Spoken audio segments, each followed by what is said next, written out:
everybody, and welcome to episode 5 of Table Stories, The Bystanders. We finally have the gang is all here. Uskar has unfrozen from his eternal slumber. He's awake. Nothing bad happened, I promise, while you were gone. Everything's fine. So, Jay, did you watch the last episode? Yeah, I did. I've been because I watched like half of last week, and then it got too much for my eyes to open them. So afterwards, today, I've been I went and rewatched it again, and then rewatched the last hour just to be sure. I've been terrified 3 times at that ending today. No, it's great. Everything's fine. Oh yeah. It's gonna be fine. That it you're feels definitely fine. in a tenable situation. Can you guys stop gifting subs? Players never gift subs. For everyone on YouTube, if you're not in the chat, which you should be next time, episode 6, I expect to see you. There's a little bit of a gift subathon happening.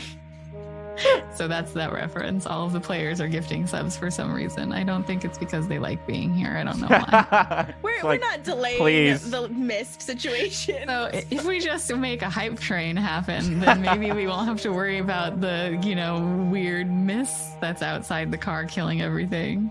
Oh God, I forgot about that. Yeah, that's why I was terrified 3 times today. Yeah. Everything's fine. I kept replaying that scene of Cubit karate chopping Gaius's arms, and I was like, thank you so much. Oh my God.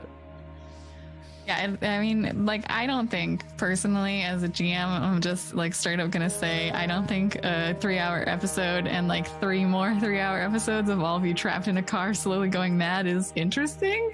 So I feel like there's gotta be a way out of it, but we'll have to figure it out. If you put yourself in an actual serious situation, I don't think there's a way out of this. Now, you say it wouldn't. A real bad place. You say it wouldn't be interesting, but we could make it interesting, and we would still get there. That's the rest of the show. It's just y'all are trapped in this car and can't leave.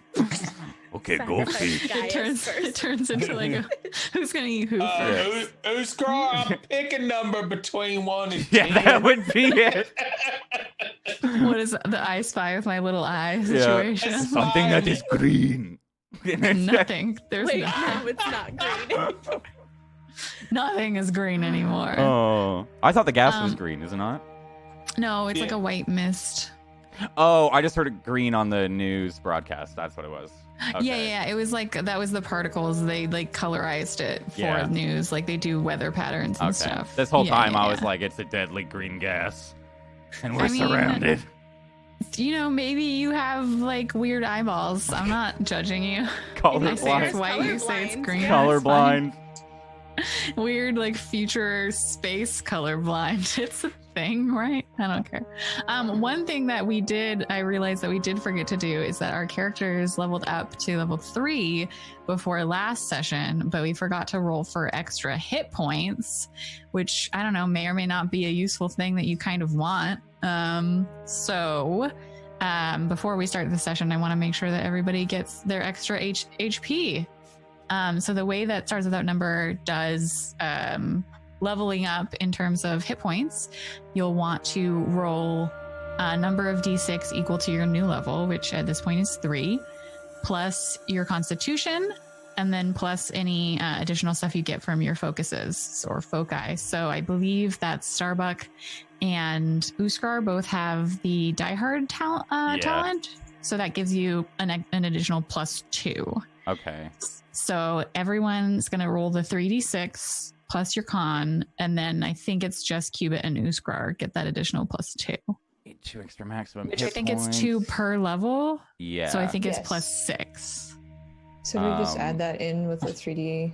Yeah, so it would be /R or /roll 3d6 plus your constitution, and then +6 for those of you who have the Die Hard talent, and just plus your constitution for those of you that don't. The modifier for constitution or the base? The modifier. So the 1 or 2 or -1 or what have you. Also, as a warrior, gain 2 extra maximum hit points at each character level. Is that just a flat +2, or is that another? That's not for each level like Die Hard is, right? Let me check here. I believe it's an extra +2. Yeah, that's what I'm thinking too. But I'm gonna go ahead and look in the PDF real quick. Real quickly, so I don't Because have you're it. partial warrior as well. Yeah. Sorry. Cletus, yeah. Okay, here we go. Warrior. You gain 2 extra maximum hit points at each character level. So, you roll 1d6 plus 2 and add your con modifier. I think it's Just a flat +2 then, right? Yeah, I think it's just +2 every time because it wouldn't make. I don't think it would make sense for Die Hard and that to stack. You just go fucking nuts. All right. 17 Here AC we and like go. tons of health. All right, so Uskar, 20. 20 HP. I have a 20. You could almost survive that one shot that you handed to the other guy last time. Remember? That was a huge hit. Yeah, it was like what 22 damage or Yeah, something is ridiculous. Or you rolled a 22. I don't even remember. It was a 22 to attack and a 12 damage. I just went up. Wow, we What's the didn't roll that third much. thing? What's the third thing? I got my Constitution 0. So what was the third thing? You are going to be adding a +2 as well because you're a partial warrior. So it'll be 3d6 plus 0 plus 2 for you. All right, here we go. That Todd and Saji, you're both experts, so you just add your Constitution. Yeah. 7. Oh, okay. So because you rolled under your current hit points, you rolled a 7. You just get your current hit points +1. So you just go up to 10 hit points. Yeah, you never get under what you currently have. Well, that's good at least. Like, if you went down 3 health, ooh, that would be rough. I stubbed my toe. The system thankfully doesn't do Although that. Cletus is kind of weak anyway, so this is good. You He's a have very weak half the person. health of Uskar. Listen, But doesn't he's make got- me half the man. He's got triple the personality. There you go. Yeah. He knows. All right. Who wants to go next? I'll roll next. Okay. So I'm at 10. Yes. I rolled 15. Man, I was going to say, if you, like, blew it out of the park again. Oh, Cubit's got 49 health. But Yeah, totally. That's realistic. Well, Right? I would just be like, okay, so now they have fucking bazookas.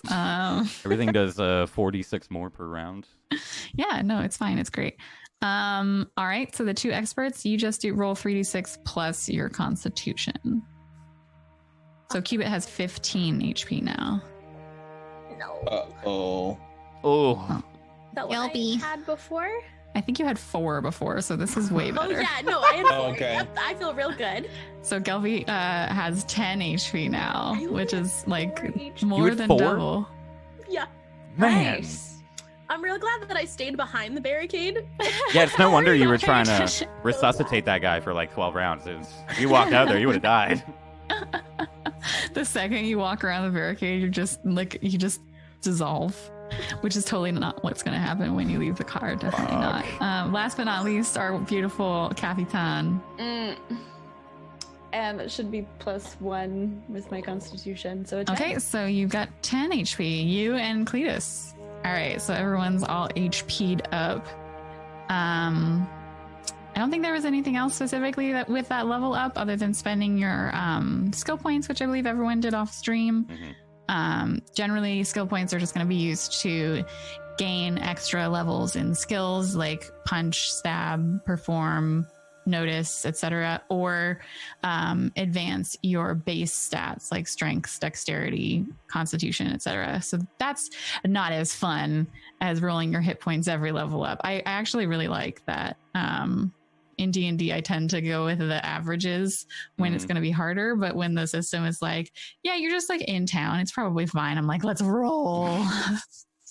So I like that that's just a given and starts with that number that you always roll. Yeah. And there's such variability in between character builds, going from like 10 to 20 HP. Yeah. That Or is really like cool. with Gelpy from 4 to 10. I'm a monster. Wait, I mean, didn't Cubit have 1 health at the beginning of I this? had Yes. 1 health Yeah. So before we leveled.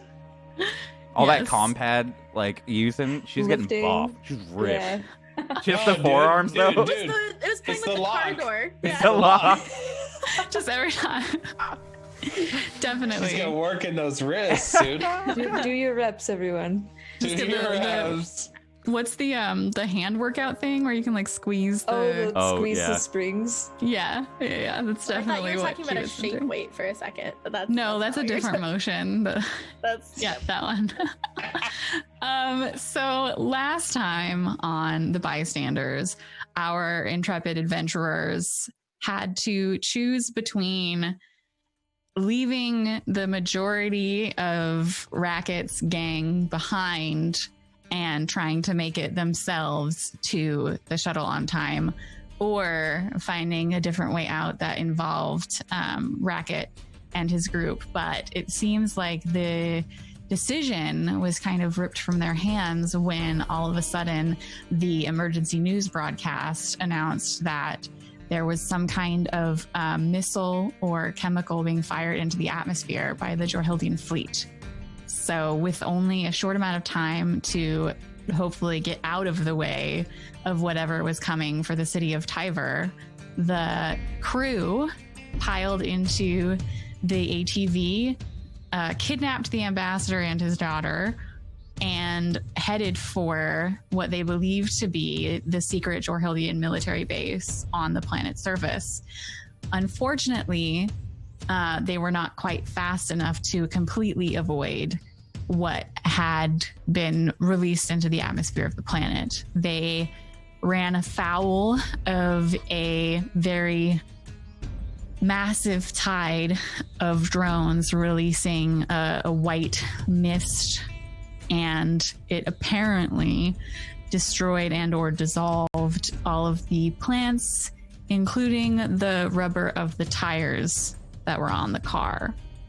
So with running on the rims, our beautiful pilot, who has had so many successes with her hacking roles and so few with her piloting roles, unfortunately lost control of the ATV and ran aground, smashed into a pile of rocks, and the car is currently not working, a little bit crumpled at the front. If the air wasn't quite so misty, you would probably see that there was like a white smoke coming from the hood, and it is still airtight, the passenger area of the vehicle, but definitely no way to repair it from the inside.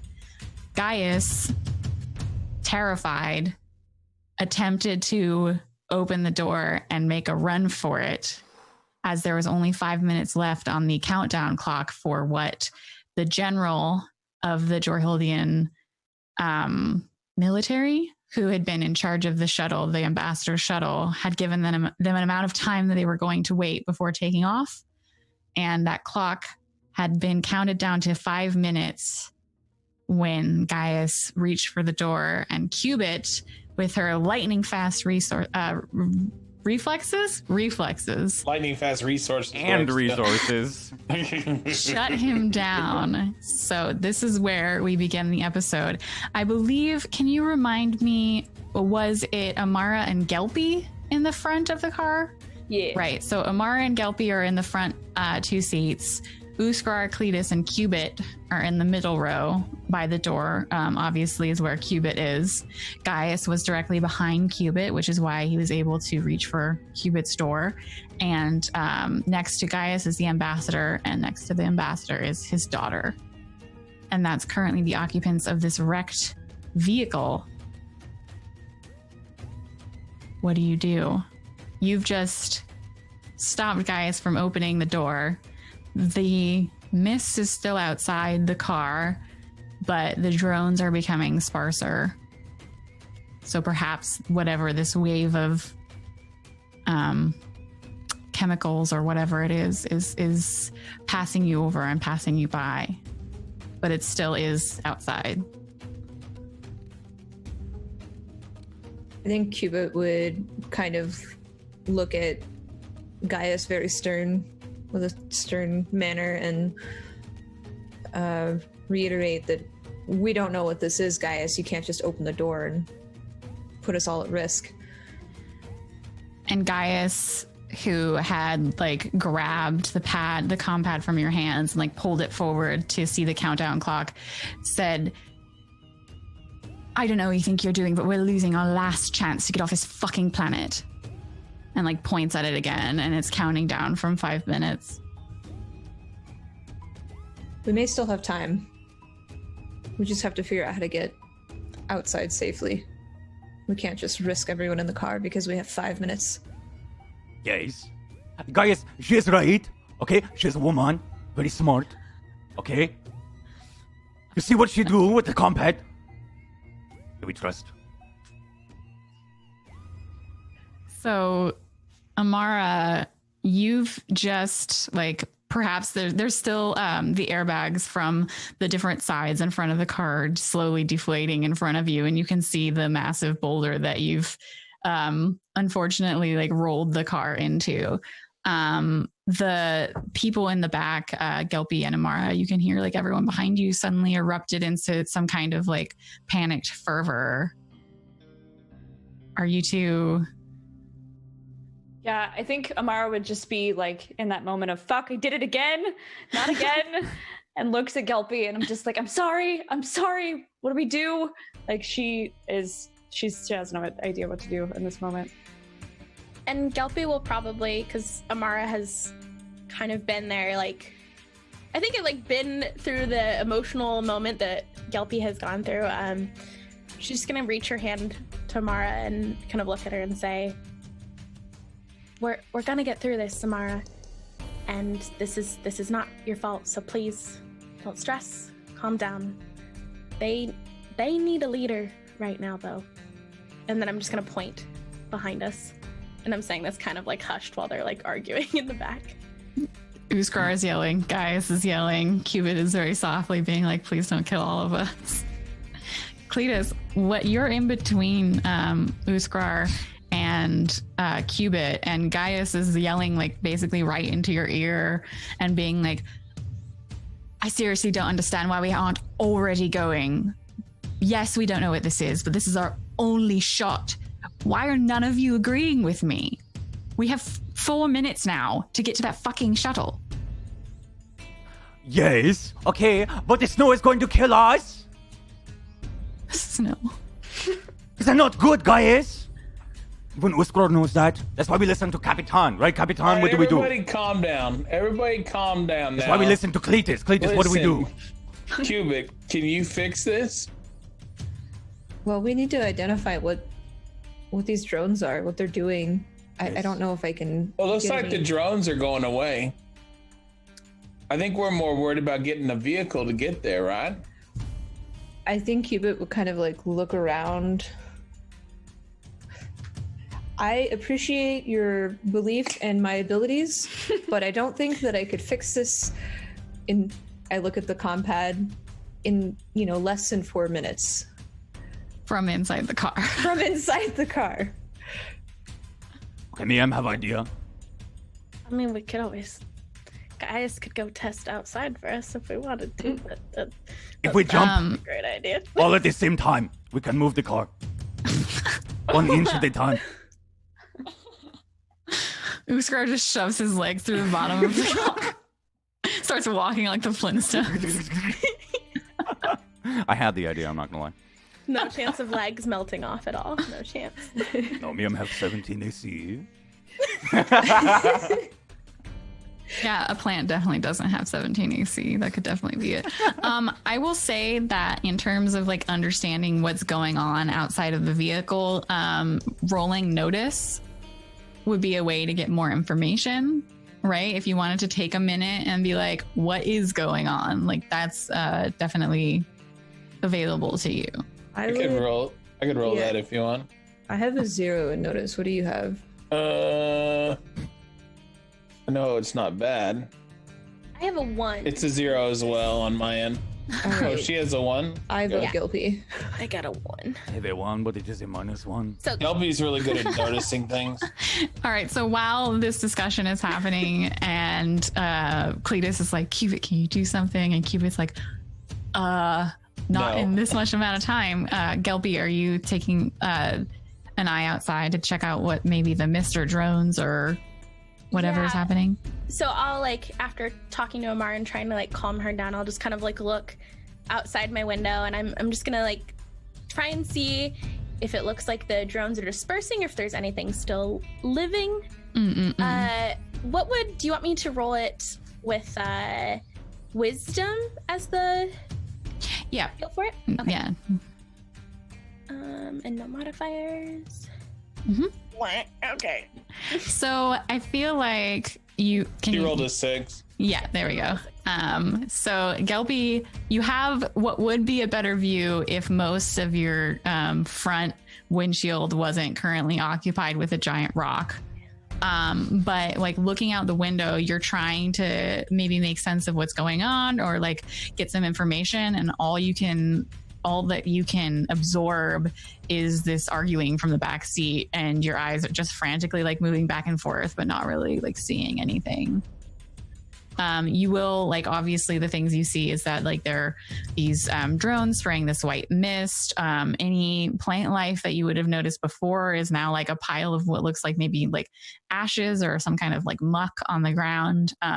It's all, instead of having the like bits and pieces of greenery that were starting to be terraformed into like a livable space outside of this cityscape, instead of having that, like it's slowly turning into something that you could be livable in, it's now looks just like the surface of Mars. Red rocks, red dirt. Can anybody else notice, or is that it for that? No, you can all like have an opportunity. You can also, if you have the skill, you can help someone.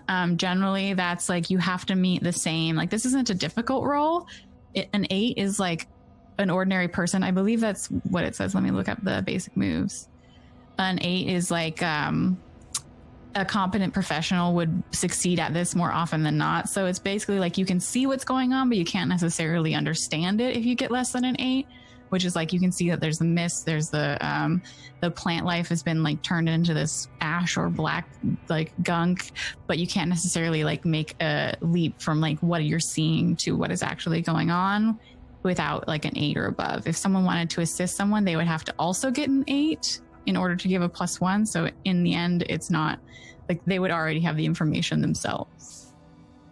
I think while all of this is going on, I think I kind of, I being Cubit, grab the compad from Gaius and kind of look at him, look at the compad, and then say, Gaius, I need a moment to think, look around, see what's going on. I just need you to calm down. And I think I would like to attempt a notice roll. To see if there's anything, to see if I can help. Okay, I would say that like because you were the person keeping Gaius from just like launching out of the car, you would want to try and like, you just said what you're doing, so you would want to do that talk roll basically to be like, Gaius, calm down. Okay. And then you could do the notice roll afterwards. Otherwise, he's just going to be like, fine, I'll go out the trunk, you know? Right. Okay. Am I able to offer help, and would I declare it after or before the roll? You'd have to declare help before the roll. Okay. And yes, you can offer to help. You have to have the skill in order to help. Okay. Yeah, my bad. Never mind. Yeah. Is the rule. Yeah. Again, like I have a 2 in talk. Yeah, so Cletus, you hear Cubit saying, like, please just calm down, like, give me a second to figure this out, and you could definitely help her try and, like, keep Gaius from freaking the fuck out. He's just panicking right now. Okay. So if you wanted to help her, then you could just, like, as your character, say whatever, and then make a roll in addition to hers. Listen, guys, here's the deal, man. We gotta get out of here. We all have to. But we have to do it in a safe manner. We can't just jet out into the snow. You know, we can't go out there and you know, haphazardly let all that stuff in here. So together we gotta work as a team so we can get to our ultimate goal, okay? Okay, so if you wanted to go ahead and make that roll, it would either give Cubit a +1 or just be successful in itself. The DC is... do you have a previous relationship with Gaius, right? Like he's been on the ship for like 10 years. You've been on the ship for like 20 years. So I would give I shot with him too. He's the one that showed me. Right? I would say that like... I shot him too at one time. I Remember when I said he shot him to shoot, and I was like, I meant taught. Shot him to shoot. Not yet. Okay, so you would roll against the same difficulty. I would say because he's like panicking and he's not necessarily like in a healthy state right now. The DC would be 10 for this. You have a +1 because of your past history with him and like being friends and stuff. And that would get him to just like, you know, take a deep breath and not put all of you in harm's way. So my modifier would be +3. It's you only have to put in +1 because it already counts the talk modifier. Okay, gotcha. Yeah. Right. So I got 11. Oh. So Nice. you say this to Cletus about like, just give us a second to try and figure out how to do this in a safe way so that we don't all die. And you see like the whites of his eyes around his irises, and like he's looking at you with this kind of panicked animal look. And then like you say this to him and you can hear his breathing start to slow down a little bit. And then he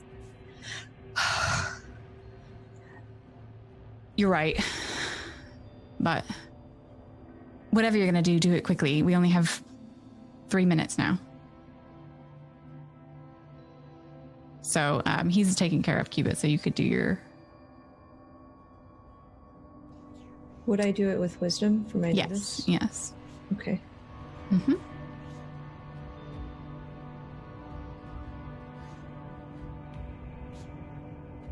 Perfect. Yeah, an 8 was the DC. So what you, and probably because you're holding the compad, this is what makes it a little bit easier for you to understand. It's still broadcasting the updated weather map, as it were, of the green particles moving through the atmosphere along with the wind patterns, and also in some kind of pre-programmed method, because these are drones that are moving of their own accord. But you can see, looking at the compad and also looking outside of the vehicle, that what seemed like an impassable wave was in fact probably a wall of some meters thick of these drones and this mist, but it is indeed like passing over the vehicle and thinning out. And in like comparing it to the information that's being broadcast over the emergency news network, you can tell that whatever those were doing, they will be moving past you. Probably like you can already start to see that visibility is clearing up in front of you. So they're almost past whatever the massive wave of drones and mist and chemicals or whatever it was is definitely like moving past on the wind and clearing past you. So with that, I think Cubit will kind of hold up the compad and show the diagram of how they're moving, and kind of look around and see that maybe we can start to see a little bit of the boulder or some things outside of the car, and try to reassure Gaius, look, I know we don't have a lot of time, but it's starting to pass. It's moving past us. I can even start to see things outside of the car. We can't go out in the thick of it right now. If you just give it a minute, we can see where it is and see if it's clear enough to go outside. How does that sound? And I think that with the success on the roll previously from Cletus, Gaius, he looks outside the window and shakily nods at you, but you can tell that he looks at the countdown clock on the compad and like looks away from, like, doesn't meet your gaze. And it's kind of like a, well, like, we don't have much time to wait, but like, fine, you know? Yeah. Yeah, I feel like in this situation, we got to get going. We don't have much time. I mean, I'm not going to be able to move very fast. So I'm a little nervous right now because if we even run, I can't run. You can run with me. We got to me. get going. You're Let's going go, to I can run with carry you. me. Yes. It can be done. We got to go fast. Yes, it will be done. Cletus, nobody gets left behind. Well, Capitan? Yes. Yes, see, she say yes. Correct. Okay. Amara, So, can you tell how far we are? Can I tell? Like, can I look at the compound that I have? When the car crashed, you were basically on a line to get there in the vehicle Yeah. around the same time that the timer countdown ended. I believe I said like it was about a half an hour and it was going to take you about a half an hour to get there. Okay. So unless they for some reason delay or like see you and stop, or if you could send out some kind of like signal, then it's unlikely that you'll make it in time. Is what you would recognize having known how far the place is in front of you. We can't send another like FaceTime like video from the Admiral. You could. The ambassador. Yeah, I mean, we could. Just send him a boomerang this time. Of the car crash. The whole car. Wait for us. Everyone just waves. I have to prop up the ambassador's hand. Oh yeah, he's awake. No, it's his daughter is the one who's Oh. like drugged up. Yeah, she's sleeping. He's just been kidnapped and not saying anything. Oh, that's the So- same. Yeah. So it kind of sounds like either we have to risk it by running out to try to catch up to the ship and hold it up, Mm. or we send a signal and use I'm- the ambassador. I'm here for the signal idea. I think that's our best bet. So what do you do? I turn around and I look at the ambassador and I say, you have to make them stop. You have to make them delay their lunch. If you don't, you're stuck here with us.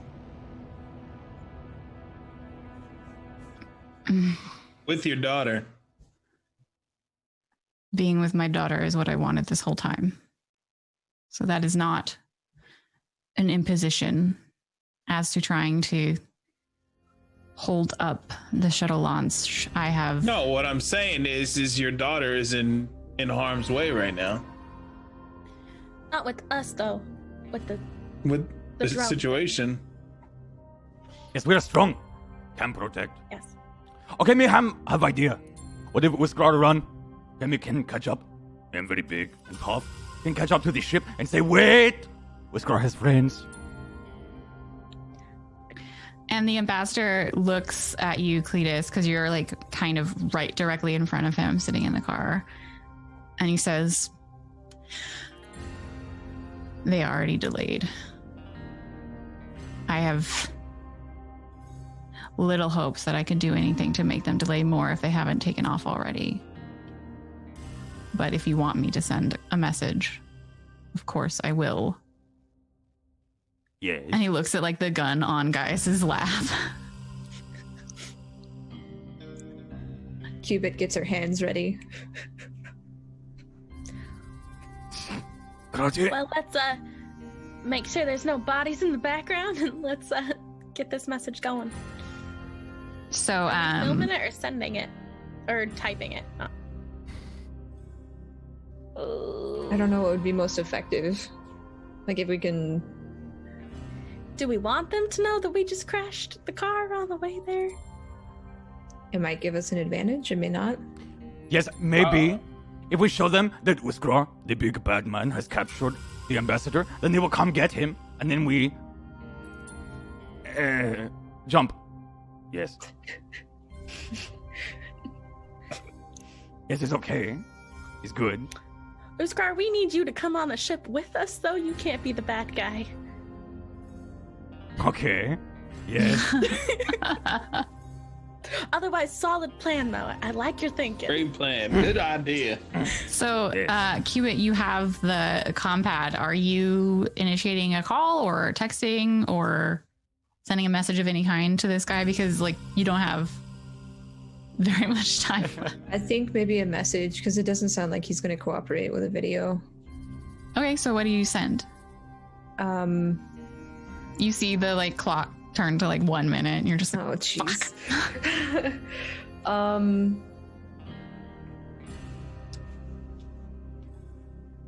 Do we remember the name of the commander that we were speaking with?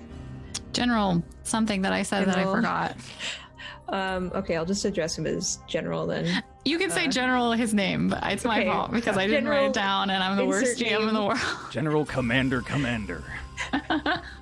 I know I said it and then Of I the just completely ship. forgot it in the same episode because I didn't write it down. This is why you write everything down. Take good notes, kids. I think I'll address the General and say en route. I don't know if I want to say if we've crashed or not. Man, this is hard. Panic. Okay, I'll just say, General, we are en route. We see. Hang on. Why would we not tell them that we crashed? What's the cons to that? I don't know. I guess we could because they may send some help. I mean, But- one of their leaders is in the back of a car. It depends on how much they actually care about the ambassador. They did hold up. They held up the first time for him after he messaged them by video. Yeah. I say we go ahead and tell him that we've gotten to a very bad accident, Yes. and we could even probably tell them that some people are injured. Yes. Say SOS. Yeah, send help. Okay. Cubit's typing, and she's kind of like vocalizing the message as she's typing it. General, we are en route, but we've crashed. Vehicle is immobile. Please send help. And then sign the ambassador's name. Right, Ambassador Gupta. Amrit Gupta. Ambassador Dash, Gupta. like love, Dash. love and hugs. Old man texting. Yeah, okay. Winky face. Wait. 17 emojis. Got it. Perfect. I love how your compad was actually a cell phone. I mean, it's like you're holding, like, you're like, yes, I have this. That really looked like a Okay, Wii U. Like, everybody. Just Yeah. tiny Tiny texting. Everyone's thumbs grew to be like 3 inches long Small over the bit. preceding 1,000 years in order to Small. kill. Small Nintendo controller. So you send this message, and there's probably the entire car. It takes a breath in and holds it, watching, because you're kind of sitting in the center of the vehicle, watching the timer tick down and the message send on the compad that you're holding, the ambassador's compad. And then there's the like ... of like somebody typing, the absolutely nerve-wracking typing. And then you get a message received, and it says, we are forced to vacate the premises early due to the presence of drones in the vicinity, and we are unable to return. Good luck. Yeah, what did it say? Cubit looks down and kind of sighs and repeats the message, and then adds, I don't think they're coming for us. It's because we did not say SOS. Wait, what do you mean they're not coming for us? Well, it looks that they've left early. I'm guessing because of the drones. I take my cane and like smash it against the roof, like the tip of it. They have to come get us. Not to break the car. We may need it.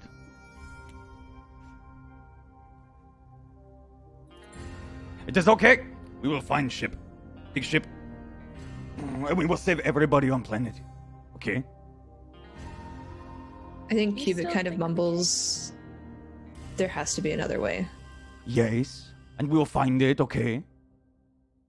That's why we have great leadership of the Capitan. Right, Capitan? We'll go back into town. We'll find the ship. Yes, that is such a smart idea. Wow.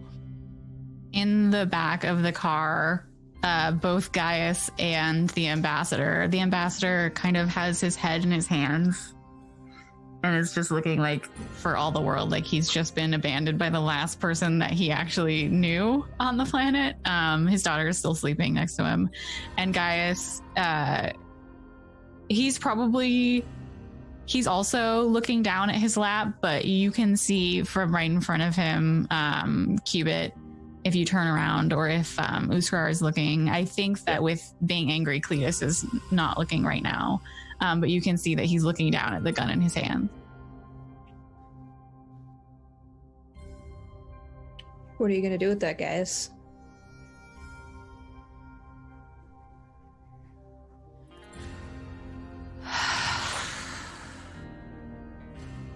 You're right. There's got to be another way. Maybe they have another ship that they're just not using, or maybe we can find another ship Like on the forklift. surface that no one's... I mean, it's still a military base, right? A secret military base? So there's got to be... We could get ID codes. That's what I said like a couple days ago, man. There's got to be other ships. That can't be the only one. We just They have want us make to sure. think. It's got to Was- be a Jorhildian ship, though. That's the kicker.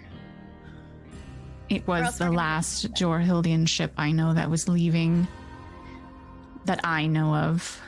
Obviously, I'm not top secret clearance, or they would have waited for me. But Gaius is right. It's a military base, and if there are any codes that are not currently attached to working military shuttles or shuttlecraft, we could, or you could, I guess. Don't need me anymore. And he kind of trails off. Yes, But we need never- you.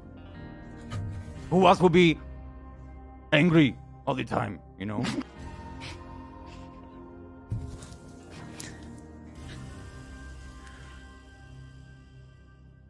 I think it's all very stressful for us right now, Gaius, but we're here together. And I vow to not let us fail. We're going to get through this. We're going to get off this planet. Also, guys, and this is a good opportunity for you to do something, right? Like, you haven't really done anything this whole time. Maybe you can help us find a ship instead of just being all sad.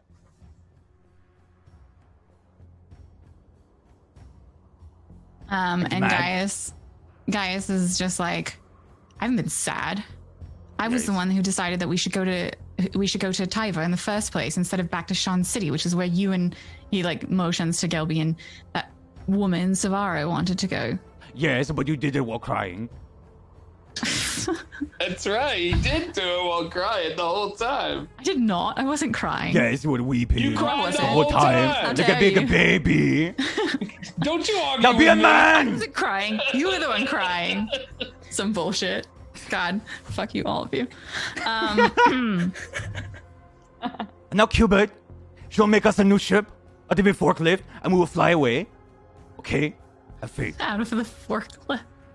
I think. Black forklift. Yes, I'll just attach rockets to the forklift. We got this. Yes, see? Well, if we have any hope of getting a ship, I think we should probably, once this finishes clearing up, I think we should probably get going before the next wave comes, because this car's not going anywhere.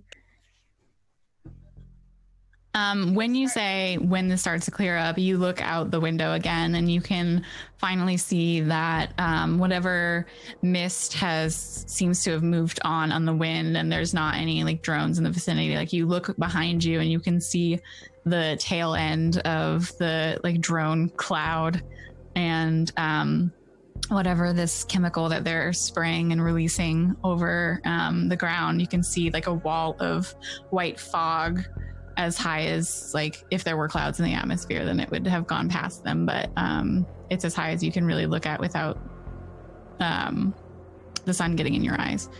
But it is definitely past you, and the visibility is enough that if you look like kind of like above and beyond the rock, if you like strain your neck a little bit, you can see what looks like some kind of building or something in the distance. Is there a way to do a check or notice as to whether it would harm us? Not without interacting with it in any way. Okay. Let me like roll down the window and stick a pinky out or something. Yeah, well, Has it like cleared the car? Guys, this is your opportunity. It's no Get longer out. it's no longer encompassing the car in any Okay. way. No. Yeah.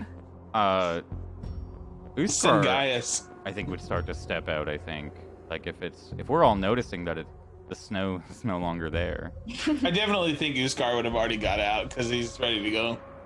Yeah, I think like at this Still point. Yeah, after I'm yelling at Gaius and Gaius is crying Yeah. like a little baby.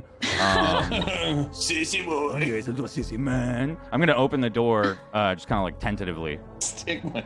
I feel Does like it would like anyone- break the silence, right? Like if I Yeah, did does that. anyone in the car like attempt to stop him, or do we just allow this to happen? I think we're all ready to go. Let's get out of here.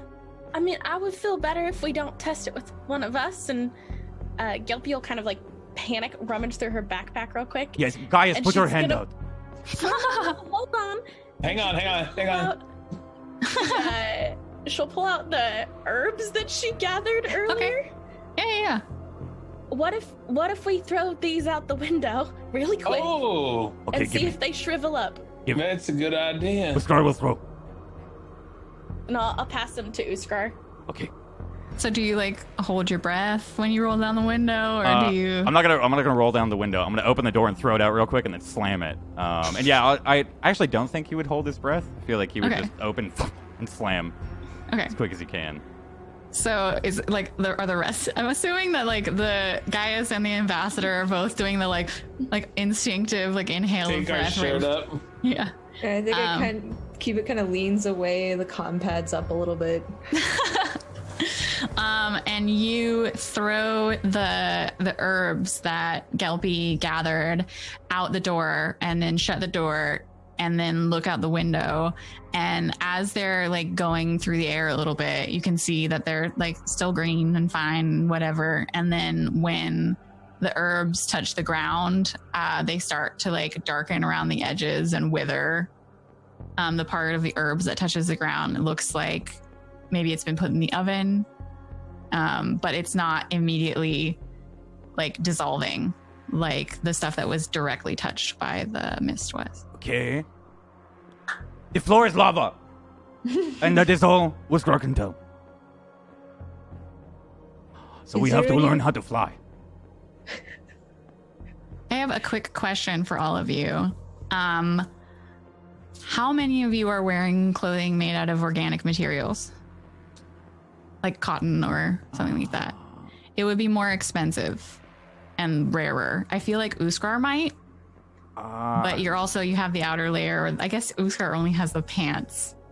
Yeah, of I've got the uniform. Yeah, I've got the I guess that uniform on, and then just like an armored vac suit. So So if you say the uniform is out of that kind of organic, then we're all pretty safe. Organic I mean, materials? Yeah, if you're saying that their uniforms were specifically organic, then we'd be Oh, safe. no, I was just saying that I remembered that Uskar. I thought that he might, because he's from a more primitive world, his clothing might be made of more primitive No. materials, but most people's clothing, including like uniforms and such, are made of like poly. scanner, Blends. survival kit. No, Okay. actually, no, just the vac suit. Okay. I mean, that's what I meant. Like, I didn't mean it that other way. I meant like you're the one that basically put the outfit into the game. So right. if right. you think it's made of organic at all, then it would be fine, right? I feel like if you had something that was organic or cotton or leather or something like that, you would know because it would be important to your character. It's not like any kind of uniform that you get from like any world that is modern is probably not going to be made out of organic materials unless you're like maybe the ambassador's like underwear is really fancy silk or something, you know, but even like people who are fairly well off. I was just wondering if anyone had like, yes, my shoes are made out of a leather that I collected from cows when I was a child. Jesus, that Or sounds weird. cows. No, I mean, feel that's like how you even make leather. yeah, even with Uskar, probably would have given most of that up when he jumped onto the ship, right? So I just wanted to check. yeah, now he's got this big vac suit on. So Okay.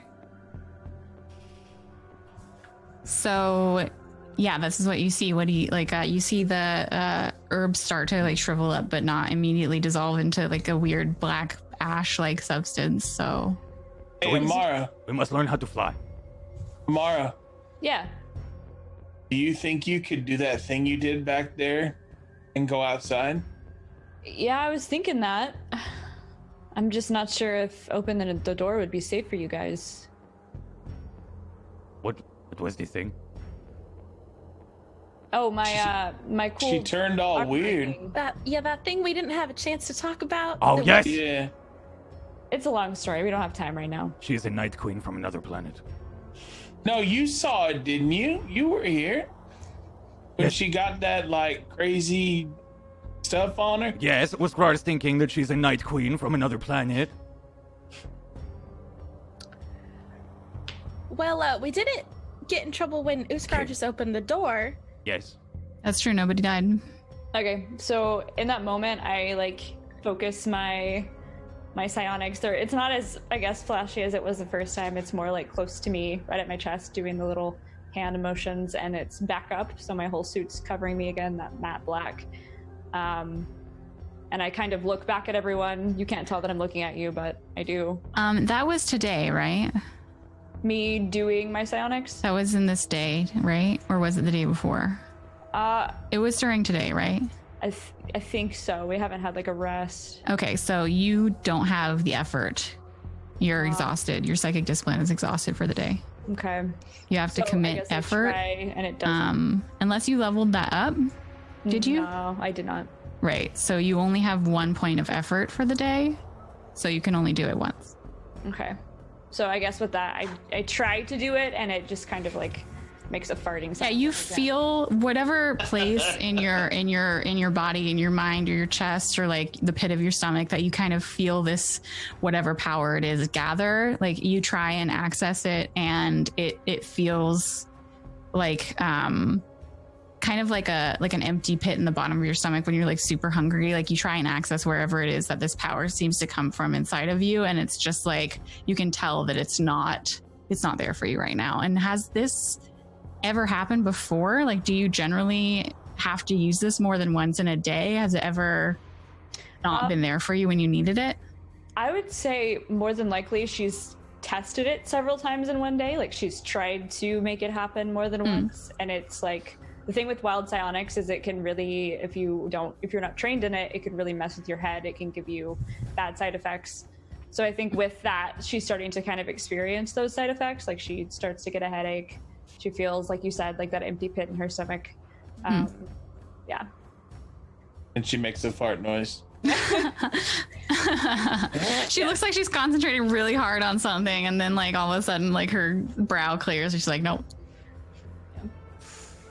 Is there any way that we can maybe look at the weather pattern of the drones and see how much time we have to get to this building that we see? Absolutely, you can totally do that. I would like to do that. I would say that this is like let me just look. I think that it's either notice or know and intellect or intelligence, sorry. Because you're trying to take the information that's presented to you via these maps and turn it into like, what is the general like turnaround? When is the next wave going to be hitting us or what have you? So I could maybe try for a notice. Okay. I think I have pretty okay intelligence. Okay. I Hey, don't have a modifier though. At this moment, also, Cletus realizes what happened to the tires. And then I take a moment and tell Uskar, hey, Uskar, Yes. I don't even know if your shoes could actually handle being on that ground out there. Yes. That is okay. Uskar has a suit. I can put it on. You have a suit? Yes. It has a bubble on the head. So you can You breathe. you got a bubble? Yes. Vac suit. So you could Yeah, survive so he's got like a in little bit space. of like a yellow steel suit on his pants. I imagine it's like kind of like what's his name from Dead Space, Isaac's suit. How it kind of it'll like roll up the spine if he's using the top part. But he's just got these pair of like pants on. Yes, I can put on my boots. And I can walk around. Do you want me to do that? Well, Yeah. maybe if you can walk around, Uskar, maybe we could like use part of the car or something, so the rest of us don't have to touch the ground, and you could Uskar, like. can put on the use your armor and carry strength. all of you on my arms? I thought like drag us, but you could you could carry us as Could well, drag the maybe. car. I guess yeah. Uskar will start to put on this armor here. I think it takes a little bit to turn on. As a note of Google, modern shoes can have soles made from natural rubber, but they can also be made of polyurethane or polyvinyl chloride. So, like, natural rubber shoes are probably rarer than, like, anything made of plastic is great for space stuff because you can 3D print that shit. So you guys probably have shoes that work too, then. Yeah, Yeah, it's very likely. Uskar will kind of like I think in this there's like parts of the pants that would fold down into like boots, so they'll kind of lock into place. And I'll turn it on, which requires a power cell per 12 hours. And I'll just keep on like the bottom half and start to kind of, I guess, like hesitantly get out of the car. Okay. Okay. One big foot for Uskar. I'll put my foot down on the ground. Okay. Does anything happen? No? Okay. Another big foot for Uskar. Put the other foot down. Fine. I'll look back at them. Okay, the floor is not lava. Okay, you try Gelpy. Touch with your finger. All right. Just a small rock. You want me to touch a rock? Okay, maybe. All right. And Gelpy will open her door and just like reach her finger down to the ground. Okay. Nothing happens. You feel the fine dust between your hands. Like maybe you even like roll it a little bit between your fingers. It just feels like dust and sand and dirt. It was all Maybe in it's our a little imagination. silty. Oh, okay. This feels like dirt. You can touch. Yeah, I think we should run now. I think Okay. we're fine. Uskar does not have to carry. Wait, Let's I can't go. run. I can't run. Oh, Uskar has to carry. Never mind. Come to me, I mean, you also know, Gelpy, that like they already left, so running is maybe not necessary, Yeah, right? yeah, we can probably take it. We can walk there, Cletus. It's okay. All right. But we should probably try and go find a ship before the next wave of this stuff comes. And Gelpy will just like get out of the Yeah, car. sorry, Cubit, you were making a roll, right? Oh, you got yeah. 8. Okay. That was plus wisdom. It should have been plus your intelligence. Is it the same modifier? I think that was the previous roll. I haven't. Oh, okay. Yeah, sorry. Notice an intelligence or no an intelligence. Okay, I think I'm gonna go for notice and intelligence. Okay. I think while everyone's doing this, I'm kind of like looking at the compad and just kind of mumbling. Maybe we have more time, or just saying a bunch of random stuff. Checking your Twitter. Well, let's see. I guess it's Doing the cute ambassador's. Yeah, it's the ambassador's Twitter. compad, so She's shit posting. Shit posted. Well, I am the ambassador. ambassador. I draw penises. Sorry, So what did you get, Cubit? so I rolled a 6. So you look at it and you're just like, you're staring and you're looking and you see the like different colors of the wind patterns and like the green of whatever this mist stuff is. And you're like, I'm not a meteorologist. So I think it looks like we have time if it doesn't come back. But Maybe. I am not sure. Mm-hmm. Would looking at this and deciphering this, could this relate to survival, like survive at all? I don't think so. Let me check what survive has in terms of like skills. I know it's like somewhat nature related stuff. Yeah, so survive is you can obtain the basics of food, water, and shelter in hostile environments, along with avoiding their natural perils. This is not a natural peril. Gotcha. I think that like reading the wind and the wind direction would make sense in terms of like using a survive roll for that. You could even like probably figure out like how fast the wind is moving, whether or not there was some kind of like weather system. But because these are like, they do have power, they're not just riding the wind, they could go any direction they wanted. So the wind, while it might help them move or hinder their movement, is not controlling their movement. So Uskar could be like, hey, the wind's coming from the southwest, which is away from where the drones are, but that doesn't mean that they can't just reverse course whenever they want to, right? Of course, I'm So- repeating this verbatim to all of them. Like you're just like you lick your finger and you put it in the air and you're like, ah. So while Uskar's got both of his feet firmly planted outside the door, I've stepped open- outside by now. So Oh, did you? yeah, Okay. I'd say that. So I like kind of like lean over and like tap him on the leg, and I'm like, Uskar, Yes. do you by any chance have any more of those rations? I'm getting real hungry and I'm getting weak. It's okay. Let me check. Let's see. So, Uskar, I think like last time we said that you had obtained enough to feed everybody. Yeah. You have a survival kit. Oh, there it is. Does that have looking in my backpack trying to see. Distress beacon, power it cell, has a survival water kits. filter, a booklet. But it doesn't gives seem me to a have. +1 to all relevant survive skill checks. I never knew that. Should read. But it doesn't seem like it has rations inside of it. Okay, it has the ability to make it easier for you to get rations, but it doesn't have Cletus. rations in it. When we were going to war this morning, Whiskar may have forgot the food. Oh Uskar, no! I'm real hungry right now. I don't think any of us have eaten in a long time, man. Man, so sorry. You had coffee this morning. I did have some coffee. That's true. I That did. is Uskar's fault. I'm real hungry though. We gotta find food. Does anybody else disagree with me? Does anyone have? Did anyone have a list of like rations included with their backpack? I don't think that was something that was available in the start. I will say that when you left the ship, I said that you had like some kind of like Soylent bullshit. Yeah. Basically, I remember saying that was the case. I don't remember how much we had though, and I know it wasn't. I don't think like, we a ever bunch. said how much it was. Yeah. And if anything, like for flavor, it was probably left on the forklift. That makes sense. Yeah.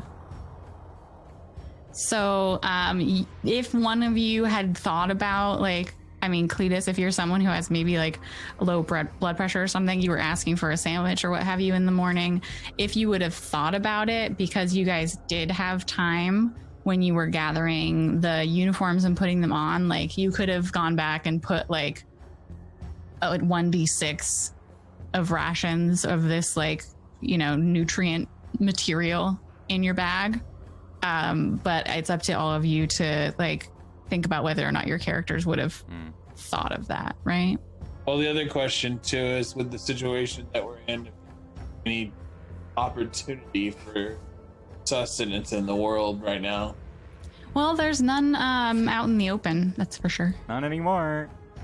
Yeah. You're welcome. Okay, maybe. I'm gonna lean my head back in. Ambassador, do you have food?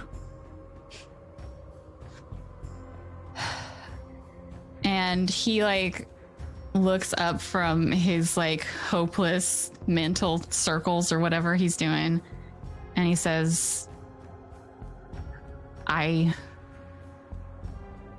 was expecting to be on a shuttle to a battleship today. I did not pack snacks.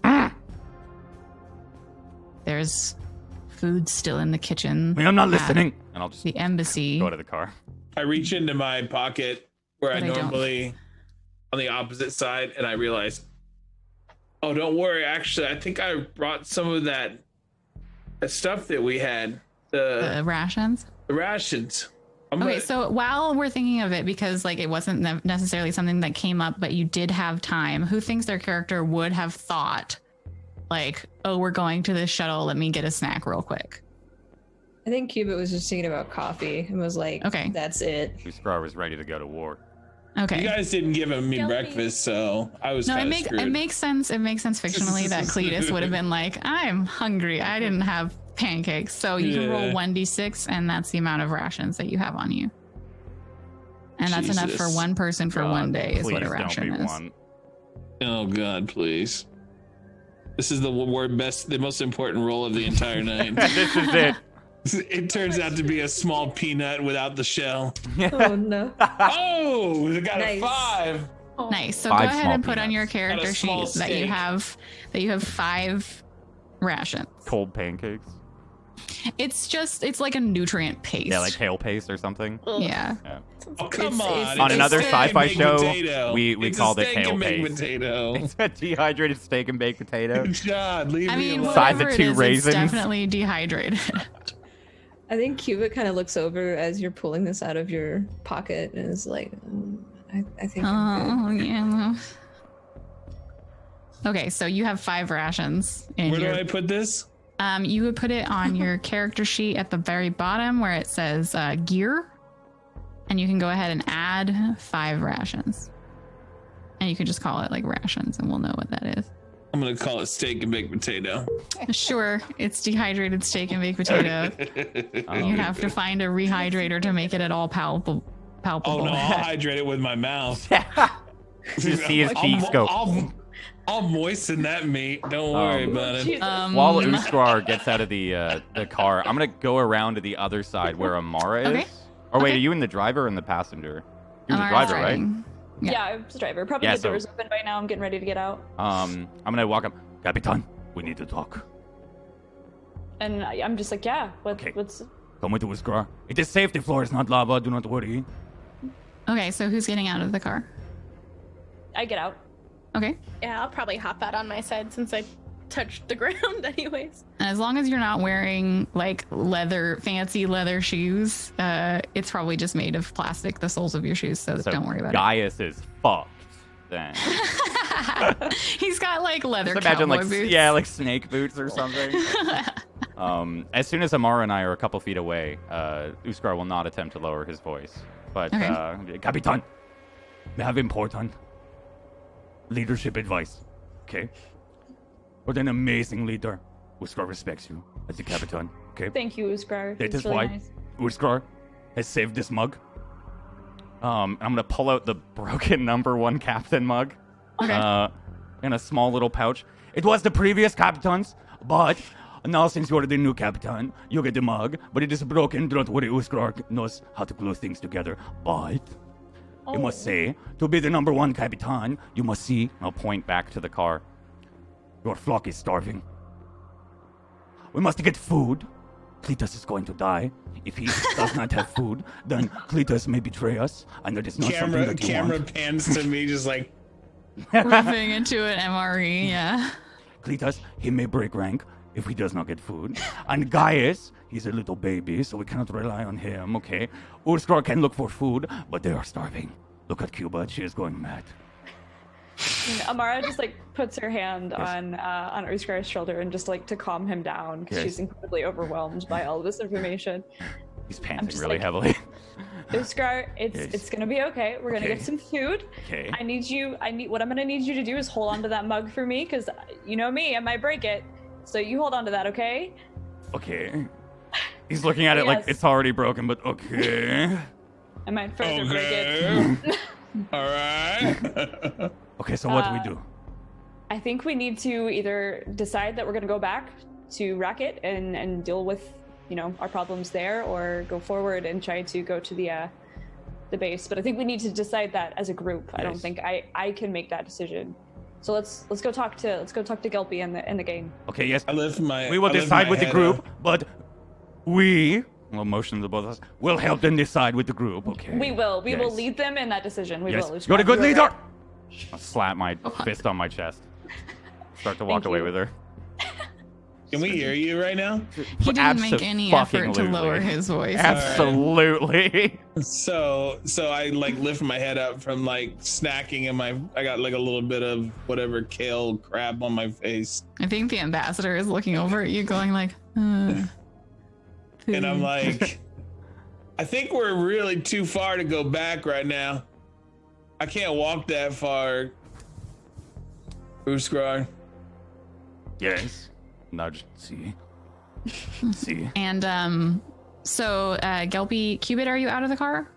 I think I follow after Gilby gets out. And Okay. I'm kind of looking around, but I'm pretty heavily focused just like looking at that building. I'm not really making any noises or motioning to people. I'm just kind of just standing there looking. Yeah, so the building itself, the one that's visible to you, is like you can see the glint of metal. It's starting to become like a rather warm day, so part of it has the effect of maybe like a mirage, because it's like so far distance and fairly hot and like desert. But you can see the glint of metal, and it looks like it's maybe the roof, or maybe there's some kind of cover that is the same red as the soil around. From this distance, it's fairly flat, so you can't really see like any identifying marks, but you can see the road continue towards that, and then like a wider expanse of like tarmac that doesn't have a ship on it. Obviously. Damn, I was really hoping for it. At the like hearing, if was Amara, were you trying to be quiet as well, or were you talking? I was probably talking with my regular voice. As soon as Gelpy would have heard them suggest going back to Racket, she's probably just gonna kind of like slink down and sit next, like squat next to the car, and she's just probably gonna be pretty quiet, and probably like not quite crying, but you can like, she's definitely pretty emotional, like teary-eyed but not actually crying. Yeah. Out of the car from the back seat, Gaius gets out. He's not wearing leather snakeskin cowboy boots. He's, wearing, regular boots that like all of you working on a spaceship would have. They probably have like activatable magnets in the heels in case there's any problem with the gravity on the ship or something like that. And then the ambassador's daughter obviously is still under the effects of the drug she was given, but the ambassador also gets crawls out of the back seat of the car. You know how you have to like bend your whole body over, and he puts his feet on the ground, and you see like as soon as he does, probably Gelpy, because you're like kneeling next to or squatting next to the vehicle, you see that he has, unlike the rest of you who have like spaceship crew boots that you're probably wearing, he's wearing brown leather loafers. Oh no. And they hit the ground, and you immediately start to see probably it looks like a similar effect to when you touch the ground that's like way too hot and it starts like bubbling the soles of his shoes, and he starts like dancing a little bit, and he's like, oh god, get them off me, get them off me, and like sits back into the car, and his shoes are still like continuing to like kind of bubble and dissolve. Does anyone do anything? Wow. I think Cubit would run over and just try to take his shoes off. Okay. My back's to him, so I can't tell what's happening. That's totally fine. You're munching. I'm eating too. You're munching. So He's chilling. I can't be bothered by this crap. And this is not Gaius, this is the ambassador. This is the ambassador. He had Okay. fancy brown leather loafers. Yeah. Gaius had regular ship boots. Yeah. So you grab for the shoes on his feet. I think I'm gonna try to do like a, when you have a little kid and you're trying to put shoes on him or take him off, you grab by the bottom of the heel and kind of like lift forward. All right, so you're not touching the sole, you're just trying, okay. Like the back part of his heel, trying to like just grab it and toss it off. So can you really quick just roll for me, because he's kind of like kicking his feet and like freaking out a little bit. I think this is probably dexterity. Like, it's And it's not sneak, it's not work, probably just exert. Come on, Cuba, you've been training for this your whole life. Get that shoe off him. So dexterity for my exert. Yeah. Mm-hmm. Okay. One woman, one bullet, One woman, one shoe. one desire. Oh shit. Oh no! Oh, no. Here's what happens. You can successfully like grab at his feet and get the shoe off of his foot, but he also kicks you in the nose. Oh, Okay. And I would say you go ahead and probably just take like 1 hit point of damage, and your nose starts bleeding. But he's not. The shoes are off his feet, and you can see them like as they get flung onto the ground. Like the leather on top of them also starts to do some. Oh no! Destroy Wax Steven. And then the ambassador, who is suddenly named Wax Steven, just dies and starts dissolving into a weird mess. I don't. He says, "I'm melting. I'm melting. Oh, what a world! What a world!" Over and over. No, I'm sorry. Damn, I was really into it there. He's just Finally. a middle-aged, slightly bald, a little bit round dude kicking like a 4-year-old. But at the top of the leather of his shoes, it starts to like blacken in the same way that the herbs that you threw out the window did. It looks burned and kind of like dried out, but it's not dissolving as quickly as the stuff that was directly touched by the mist. And after accidentally kicking you in the face, the ambassador like calms down and looks like at the soles of his feet, which appear to be undamaged. Oh. And is just like sitting at the edge of the car, like looking at his feet, like holding him, being like, I didn't mean to. It's My okay. shoes were melting. I'm good. And she's like holding her nose and like walking away. Yelpy will probably notice this and start pulling out like some gauze out of her med kit and kind of like running over to Cubit and being like, Cubit, can I help you, please? Yeah, I think I'm good. How's the ambassador? I take a break from snacking on my kale, and I'm like, "Hey, what happened back there?" You see some random shoes flying out into the distance. The ambassador kicked her in the face. Oh no, Everything's Yes. not fine. good. You all right, Cupid? I'm good. I just Want some kale? I think I'm good. No. Does who in this group, Cubit, are you still holding the ambassador's compad? Does anyone else have their like compad? Is it in your bag or in your hands or in your pocket, or where would yours be? Probably back on the ship. Yeah, Uxor didn't even remember. Not important technology. Who No. cares? I think the ambassador's compad's probably like in the middle seat because I would just like toss it to Right, kind of right. do help with the shoe. So, Cubit, you're walking. Gelpy, you're attempting to give gauze.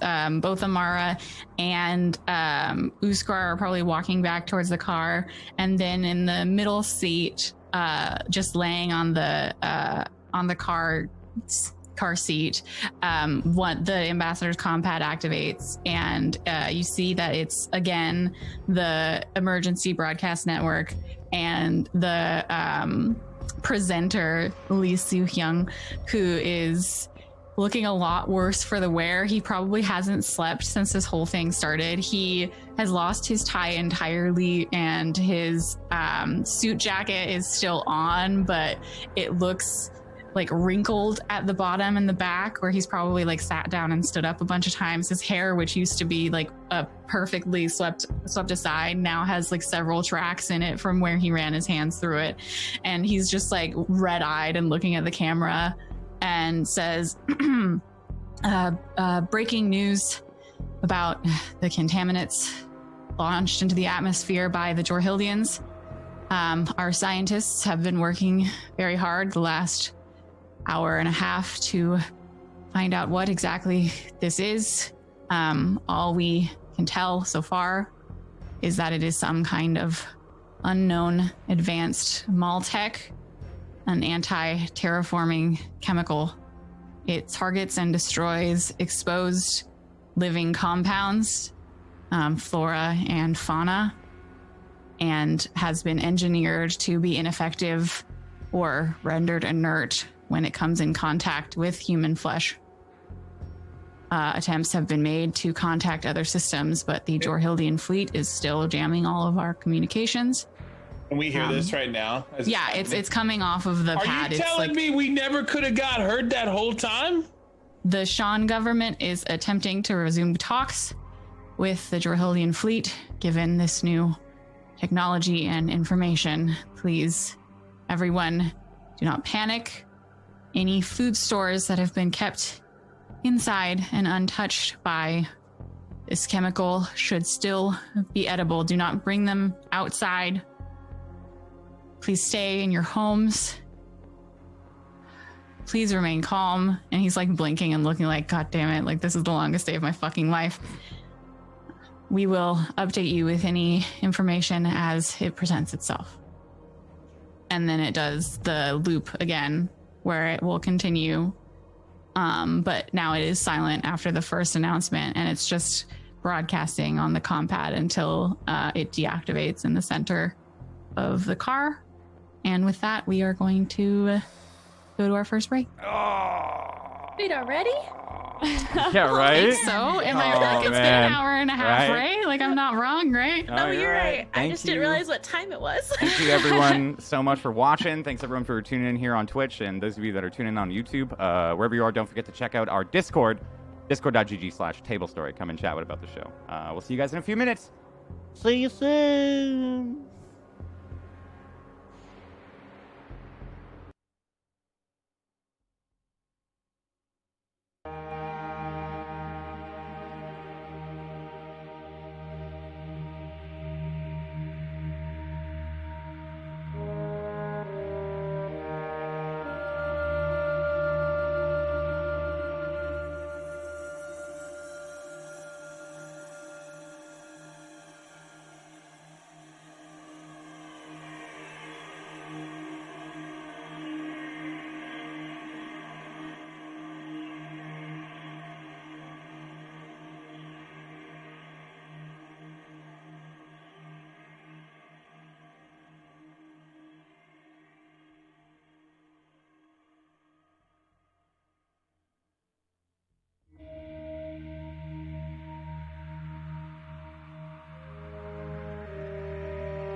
Hello, everybody, and welcome back to episode 5 of Table Stories, The Bystanders. This is part 2, and I'm really excited to see this powwow that was happening between the rest of the group. We have a now injured Cubit, mildly injured, very mildly injured. Fine. I'm sure Everything's the blood fine. is like already stopped. But everyone hears the announcement broadcast over the emergency network to the entire planet. And there's a decision to be made from what I heard about where we're going next. I can't believe this entire time we were in no danger. What, the snow? Yeah, they just said it didn't hurt people. It only hurt the goddamn Blanas or whatever. I think Cubit's kind of That holding is her funny. nose. Cletus, think of the kale. I'm done with the kale. Now I'm mad. Yes, We could have got out a long time ago. yes, that is what Uskar like to hear. What a The man. ambassador very tenderly like toes the ground with his like stockinged foot, and nothing happens. And he's just like, Oh.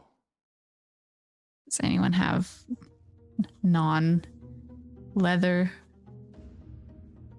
shoes? Yes, may I have metal shoes? With him wearing them.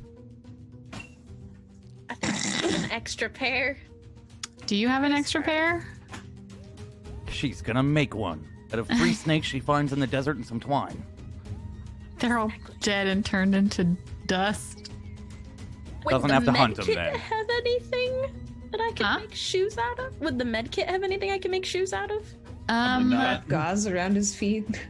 I don't know if that would be like wise. Also, gauze, isn't that made of like cotton? Cotton, yeah. Okay, abort.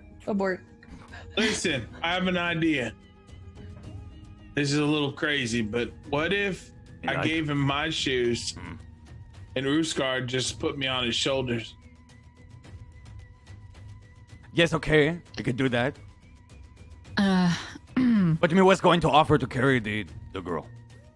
Because she is sleeping. Like you hear like a loud like snore from the back of the car. Like Yes. Can you Uskar will carry do us anything. Both? Can you Maybe. carry both of us? Yes, probably. Uskar is very, very strong, you know.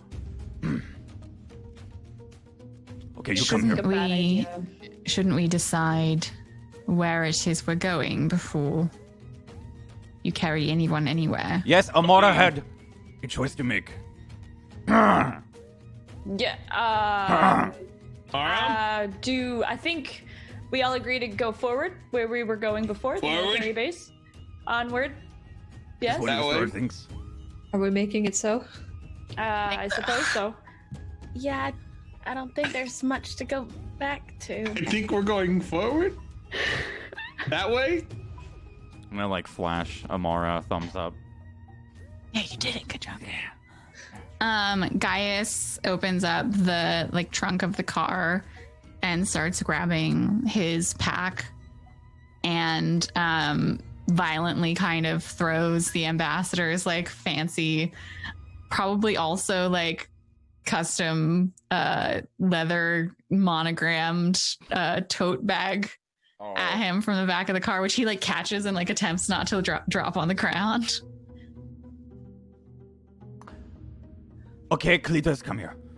I'll shrug down and try and pick up Cletus. I'll piggyback him. So,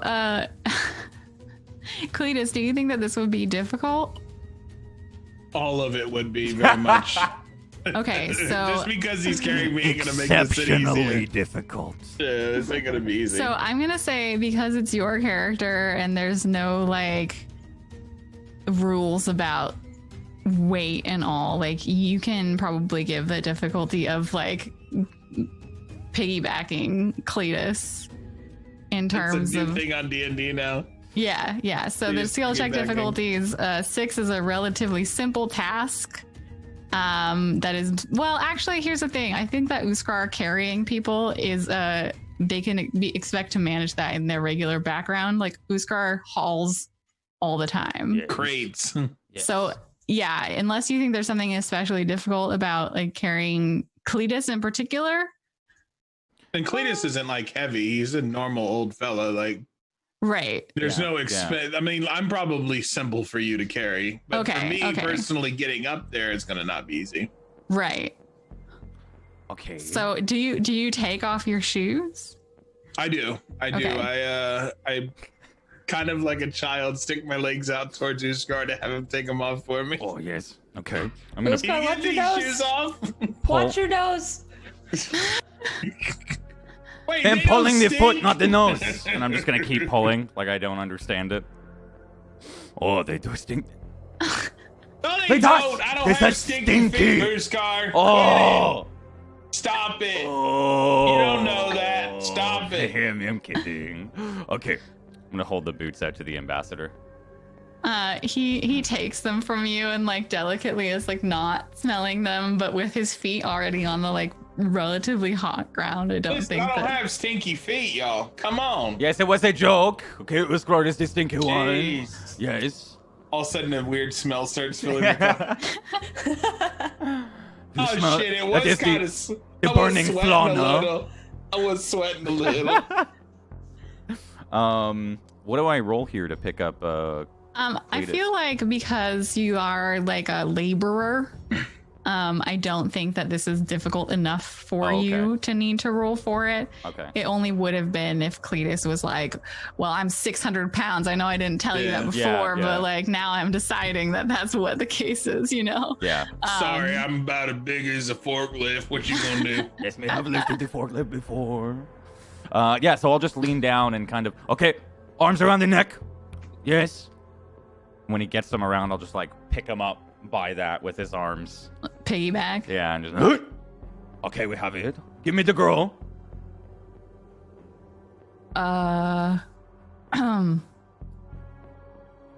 Well, and like Gaius, who's like watching the ambassador, like awkwardly be like, I just have my arms out. Like. he's like, I'll get her out. And like, there's the whole like put down the seat and like kind of like drag her out while she's like, Okay, watch the head. Jeopardy Oh, music she's is licking playing the in the car. background. But she's like, she's able to be roused enough to like basically sleepwalk. So you don't have to carry her if you don't want to, but I can understand Ushkar wanting to like, Yeah, that's just. He's just on go. He's okay. wants to help Amara get her flock to food. That's his Okay, I would say goal. that the difficulty then comes in you're carrying two people and All right. trying to get any amount of distance. Time so to flex. it's time to flex. This is strength and exert. Okay. This is what he's worked for his whole life, right here. Carrying Skills, Cletus and a yes. girl. Exert, yes. Modifier, Mhm. no. 10. Okay, that's Damn. definitely enough. You see, like, this is like the romance novel, like, close up on the like muscles straining as he like takes the body. He has Cletus like clinging to his neck and back, and then he like takes the sleeping, kind of like nuzzling body of drugged out Chandra, and she's just like, oh, Johnny, I Oh, yes, I And have then been just, Johnny like- before. Okay. and then just start immediately towards the military base you can see in the distance. Who's grabbing Cletus and Uskar and Chandra's bags? Are you I leaving them? I think could grab Cubit tries to like put one on her front and put one on her back because she has her stuff. Maybe Do like, you tries still to- have the like massive piece of metal scrap that you were carrying before? Can I? You know the Did you ship leave hull that you've been dragging around? Yes. Like it's just scratching the ground behind me, attached to my bag. I might need it for something later. It's fine. Okay. What is your strength, Cubit? Probably Okay. not enough. It's enough. No, say it's not enough. fine. Okay. You can just carry one extra bag. That's fine. That's not going to kill you. Okay. If your strength was like a negative, then I would be like, I mean, my bag isn't really heavy. I could put it on my back. Because it's literally just like those healing things in a combat. Yes, Like, put all Right. the bags on your back. They can I'll carry it all. just- We got this. Yeah, so you gather your party and start venturing forth. And are you following the road, or are you attempting to like off-road it, or? I think this is up to Amara or whoever Yeah. else is walking, because Uskar is following whoever's in the front right now. We're following Okay. the road. I would even say as like ridiculous as like in the middle of the road. Okay. Well, I mean, there's not a ton of people leading up to a secret military base in the middle of the desert. I'm pretty sure you'll be fine. But you approach, and like as you get closer, the heat mirage kind of fades to make it easier to make out what exactly this base is. And what you see is a series of buildings that look like they were placed cargo containers that were then altered to be more habitable. Most, if not all of them, have a fabricated dome of the same dirt or rock that the surrounding area is made out of to cover the metal to make it less visible from above. The tarmac itself is currently clear, but you can see piles of now they're probably like slightly wind dusted piles of dirt that probably would be placed over the tarmac to hide it when it was not in active use. There are 2 other ATVs that are basically exactly the same as the shiny black one that you crashed. The 2 ATVs are outside and their tires are similarly damaged, but there's definitely a possibility of there being more resources inside, because you see, Cubit, as you approach, one of the buildings is significantly larger than the others, and you will recognize it to be a like a ship's hangar, and it is still open, probably because the ship fairly rapidly left.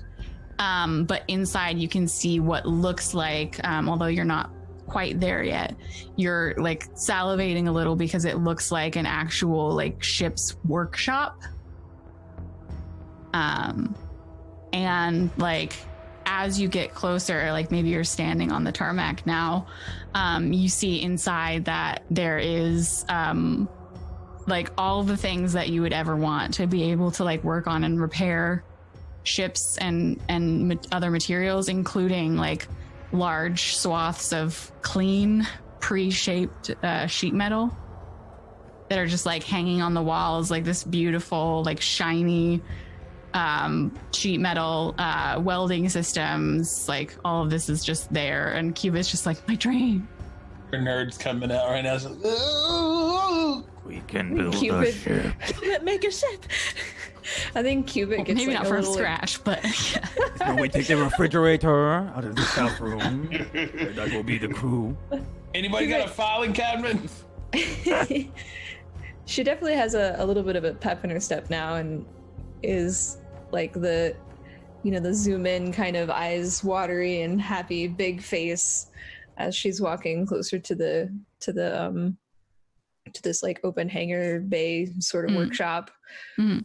And I think she's gonna kind of like walk a little bit faster ahead of the group and see if there's anything she could start working on or modifying or the other than just like it's a workshop, so it has all of the scrap and tools that you would need to work on ships of a size, probably this is like of a size up to like frigate class. Like the shuttle is probably like significantly smaller because your ship has like all of the cargo space in the back, but you could get like the front of a frigate class ship inside and have like the butt with all the cargo space hanging out on the tarmac and still be able to work on it. Like that's about the size that it is.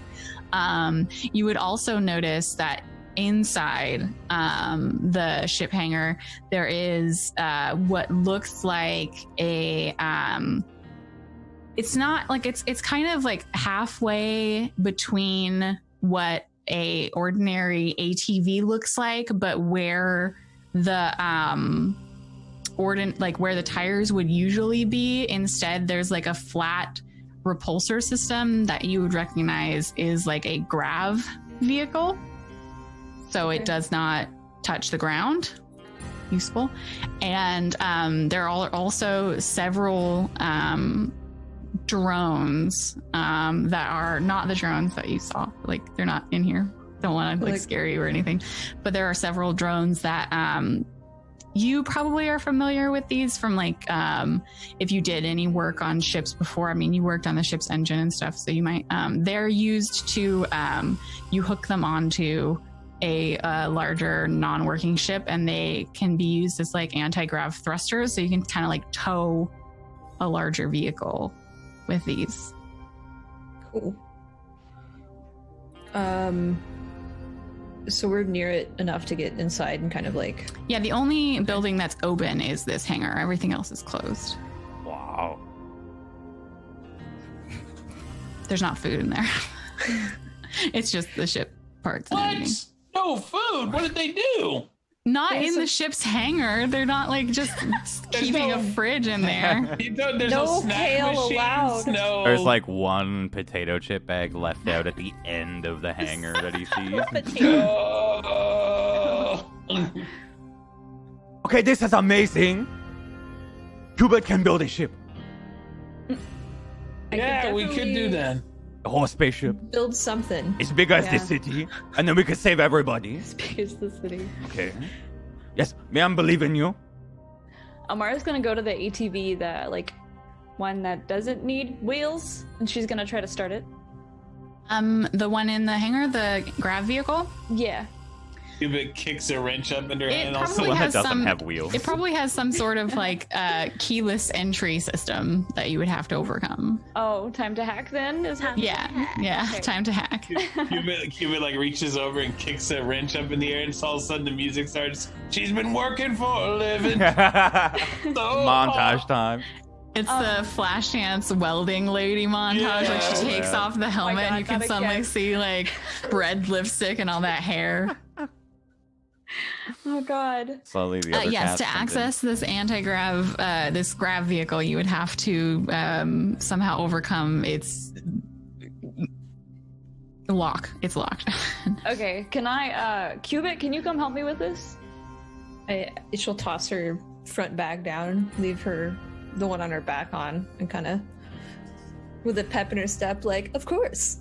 Yeah, this is something I know how to do. We'll guard the prisoner. This guy is not a prisoner. Oh, okay. Have you set Cletus down? Oh yeah. Lita, do you want to be sat down? Yeah, can you put me down real quick? It's okay, I'm going to My put you on legs the are hood going of the to car.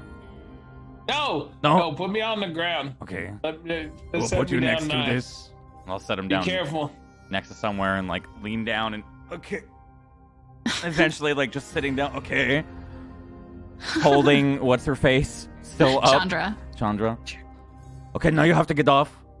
All right, I'm getting off. Alright, okay. I'll stand back up. And I guess I'll take Buddy's daughter over to her while they do this. Him. Okay, so you like I feel like the ambassador is like probably absent-mindedly like going over to the cars whose tires are like broken and like being like, is this one open? No? Okay. Is this one open? Like just trying doors, trying to look like innocent or Yeah. something. Like, is this door open? No? Okay. And for the most part, the fort is kind of like locked down. At least like if you see him going over to a door, he's like, is this? Oh, fuck. Okay. And Gaius is like, he's got his gun out and he's like, this is a military base. Like we have to like keep an eye on like what's going on. Like he's guarding everybody. And like, yeah, you're able to just kind of hand off Chandra where she just like leans against the nearest thing and just like sits down. And it's like, huh. Rest her against the wall. Okay. You are good. Yeah, that's it. Cool. Cupid starts to kind of like kick where tires might be and looks, oh, this might be useful. Can we get this one? Yeah, so Mara, you wanted to get Cubit's help to kind of like Gelpy too.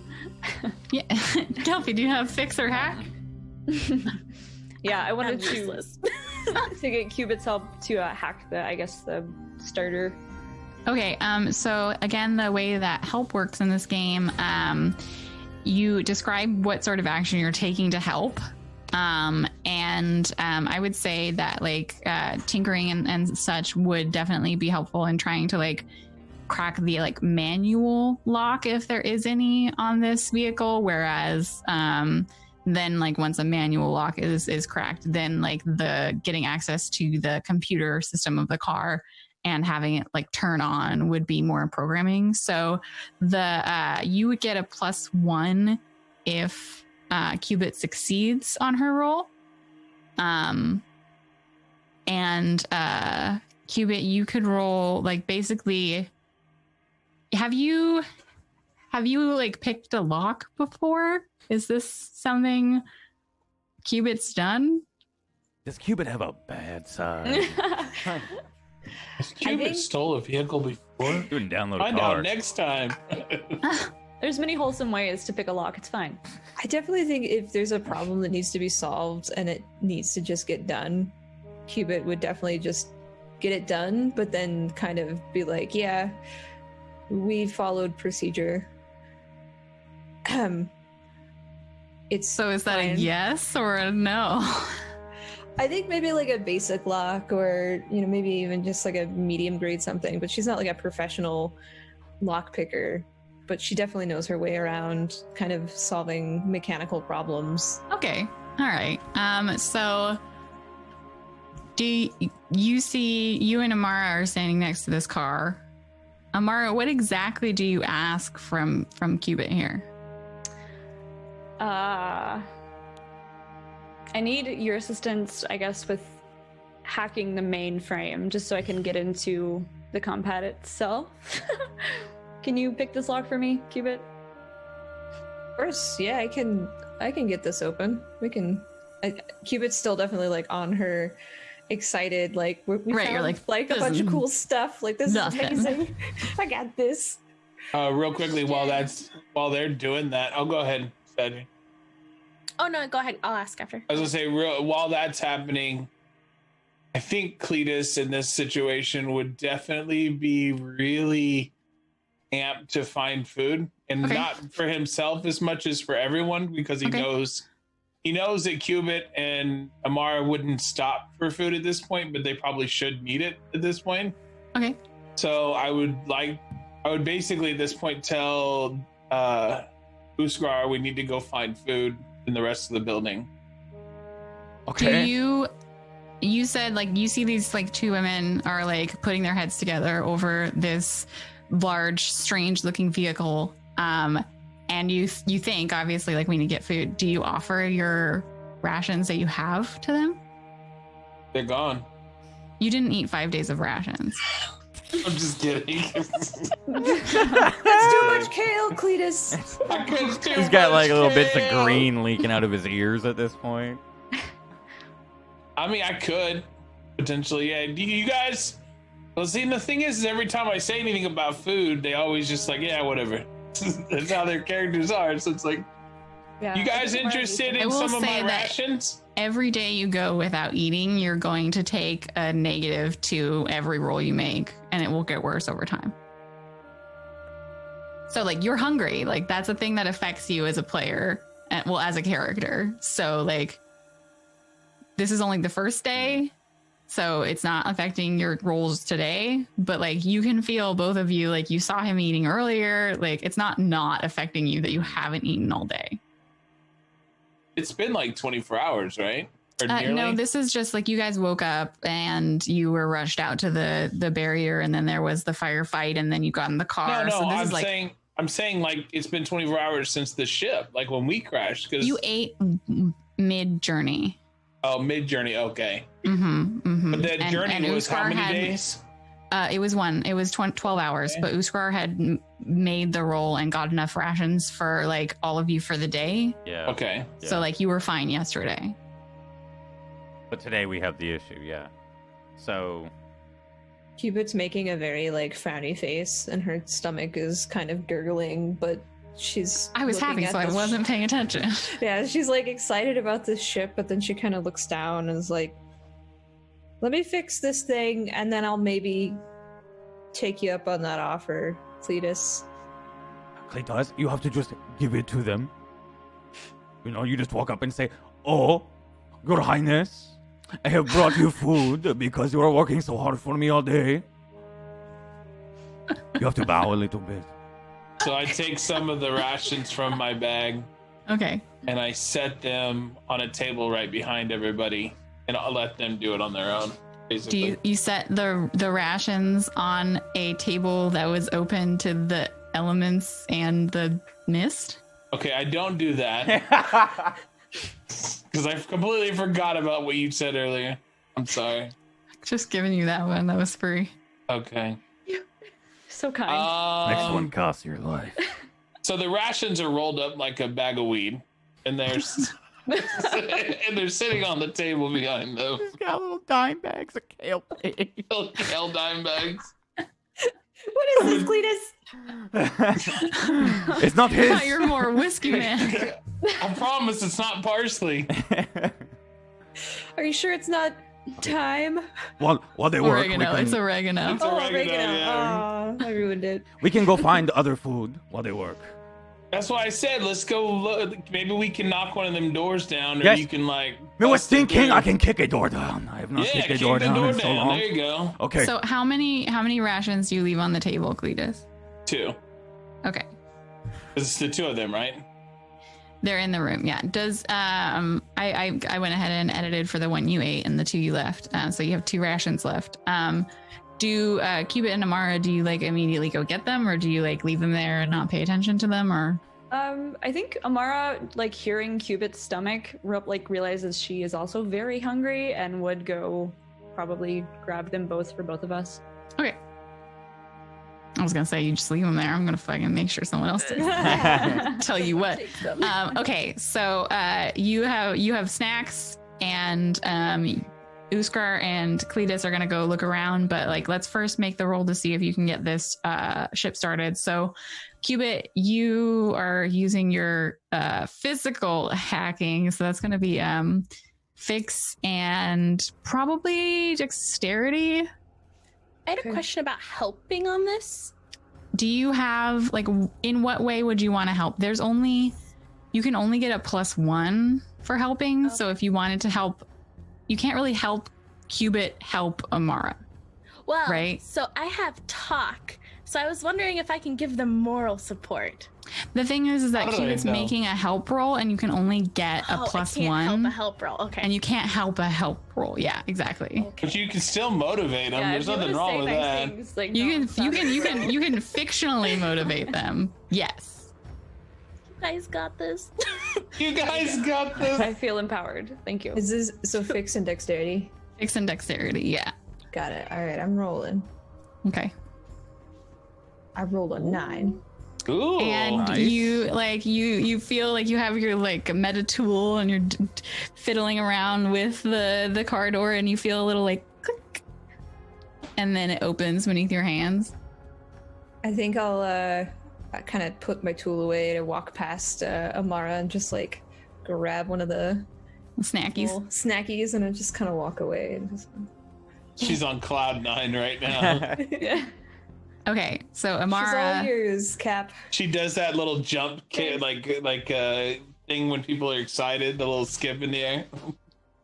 You have a +1 to your roll because now you're inside the car, and it'll be significantly easier than it would have been if you were outside the car to try and get this started up without a key or anything. So that's going to be for you. That's going to be program and intelligence.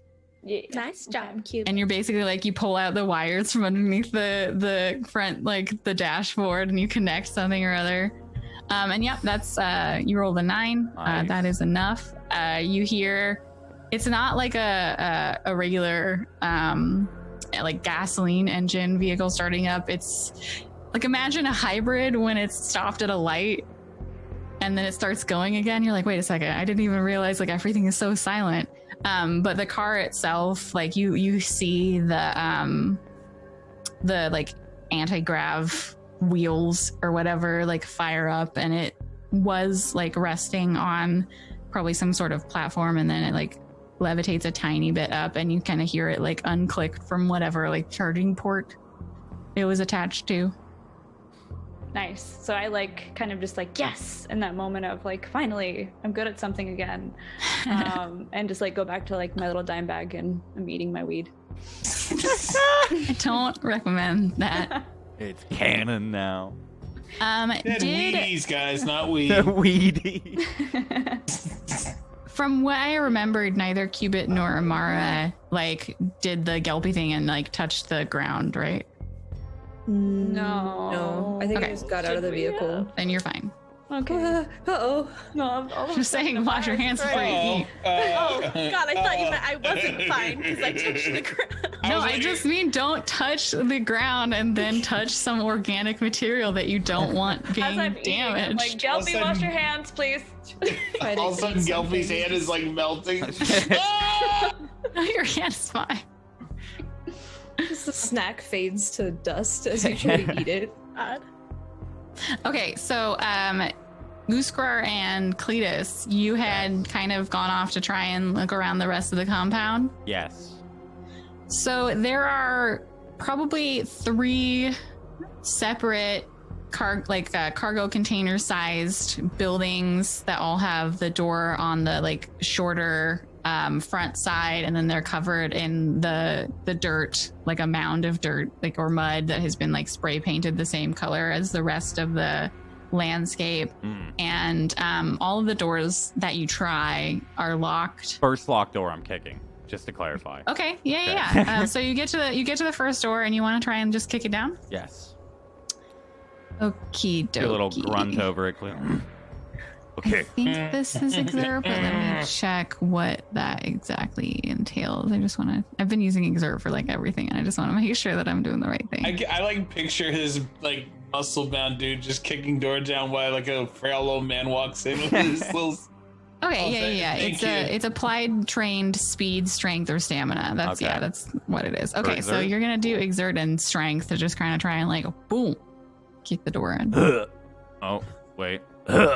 7. Oh, no. It resists you, and you feel the reverberation of your foot hitting this like solid metal door, like all the way up to your knee and your hip. You're like, woo. Oscar, I thought you were strong. This door is strong, okay? It is a strong door. Wuskar cannot kick down all metal. But you were strongest in the whole world, you said. Yes, okay, I am tough, but I have just carried you, and I have carried the little lady, and we have not eaten forever, okay? You want some kale? No. We want meat. Okay, we try the next door. Next one. Okay, Next one. sure. You want to go try a different Walk over door? to another door. Okay. Is this one locked too? Yeah, they're all locked. The Okay. 3 doors are all locked. I am so- kicking. Can I roll another exert? Yes, because it's a different door. I will let you roll again. 6. Ow! This time you feel Ow! like the heel. You feel that you like kicked it using the heel of your boot, and like it's a very solid. Like there's a magnet in there. Like there's a very solid part of your boot, and it just like crunches Just a little bit. Lets out a whimper like, oh. Oscar, I thought you were strong, Okay, man. these are very strong doors, okay. Okay, I'm going to try the next one.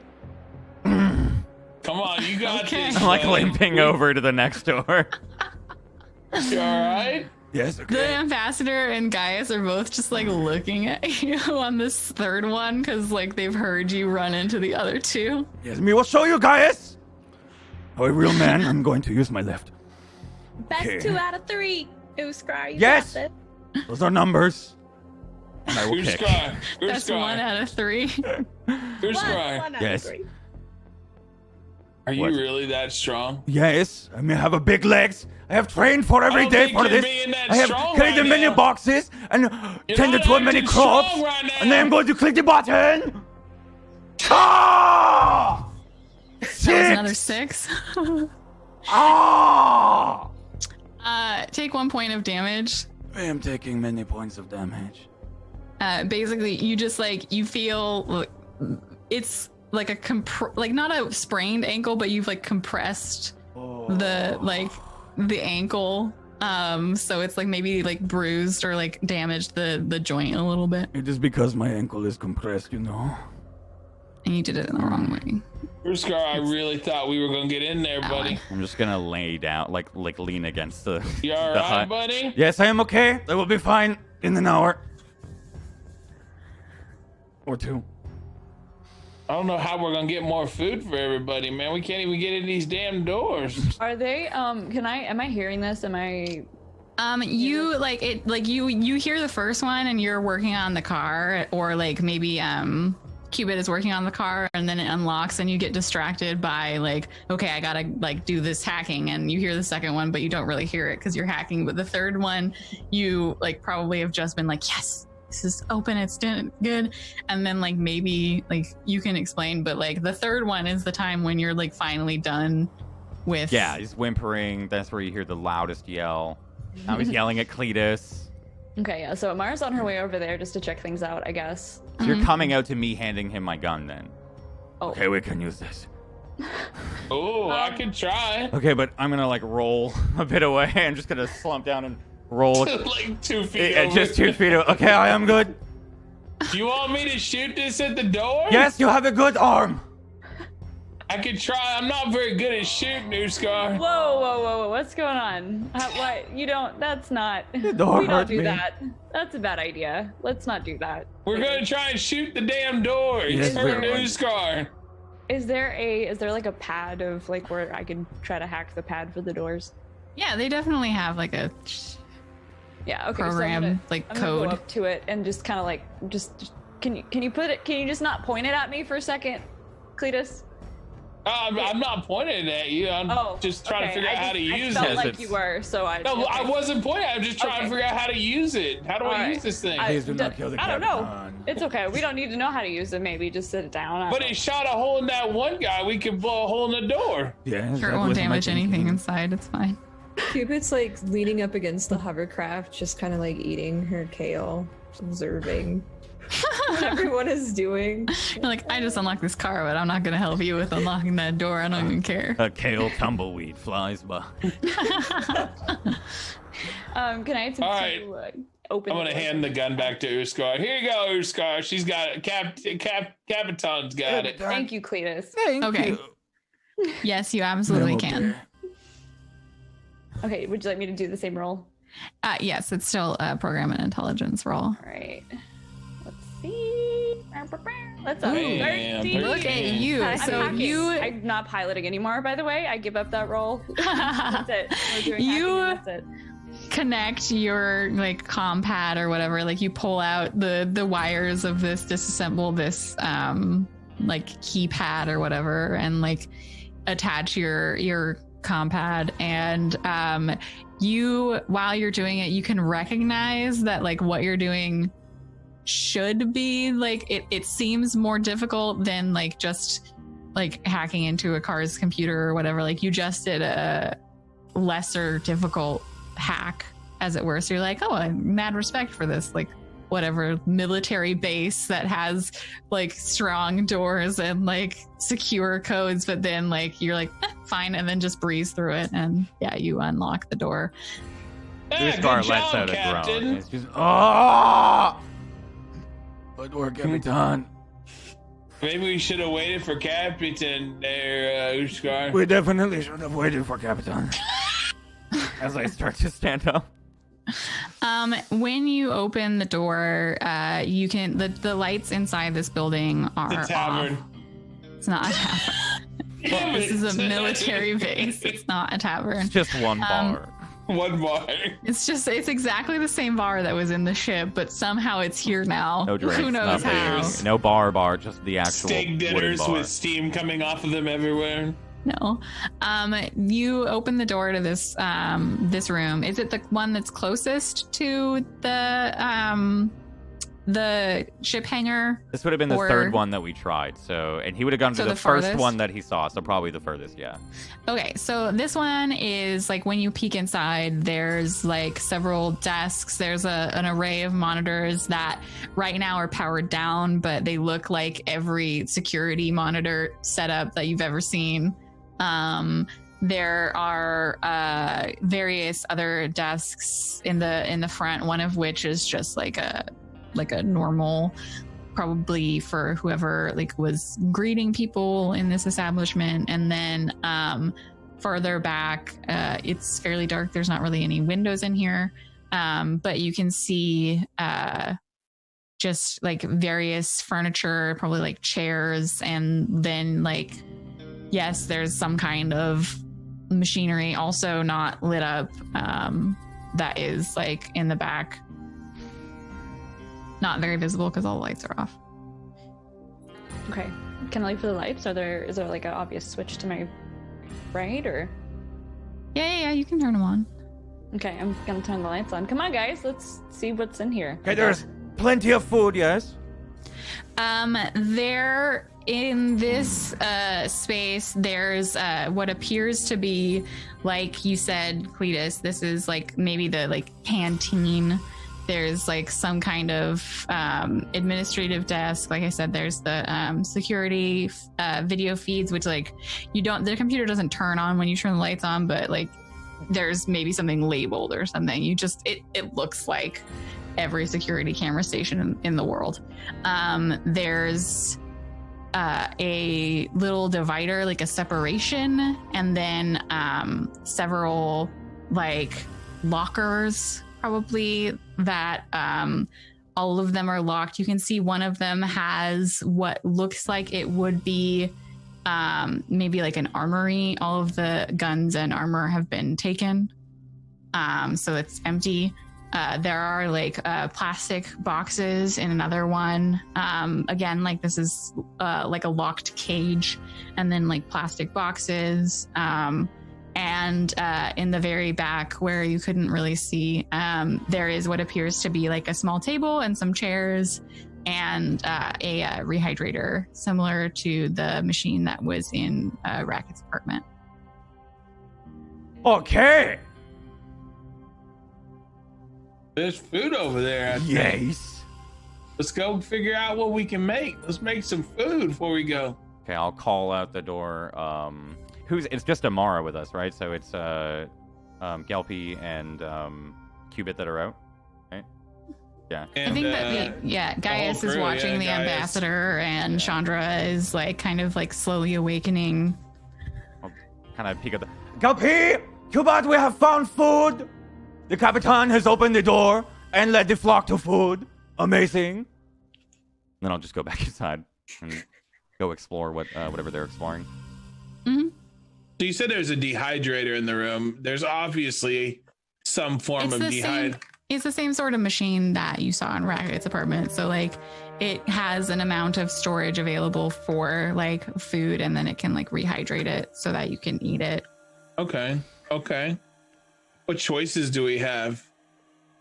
I feel like they're all Working. when you would see in like Like a like chicken sandwich or like Kozar disc and the like the thing that you had in Racket's apartment, it would be like, here's some selections of food, like maybe there's a variety of like this one's a spicy meatball, and then this one's like a hamburger or So it's like something. Like comfort there's a variety of like tasteful foods, but this one it basically just has like military ration number 4 and the blah blah blah number like it's comfort rations. listen Yeah. now. They gotta eat something good around here. Man, chili MREs are really good.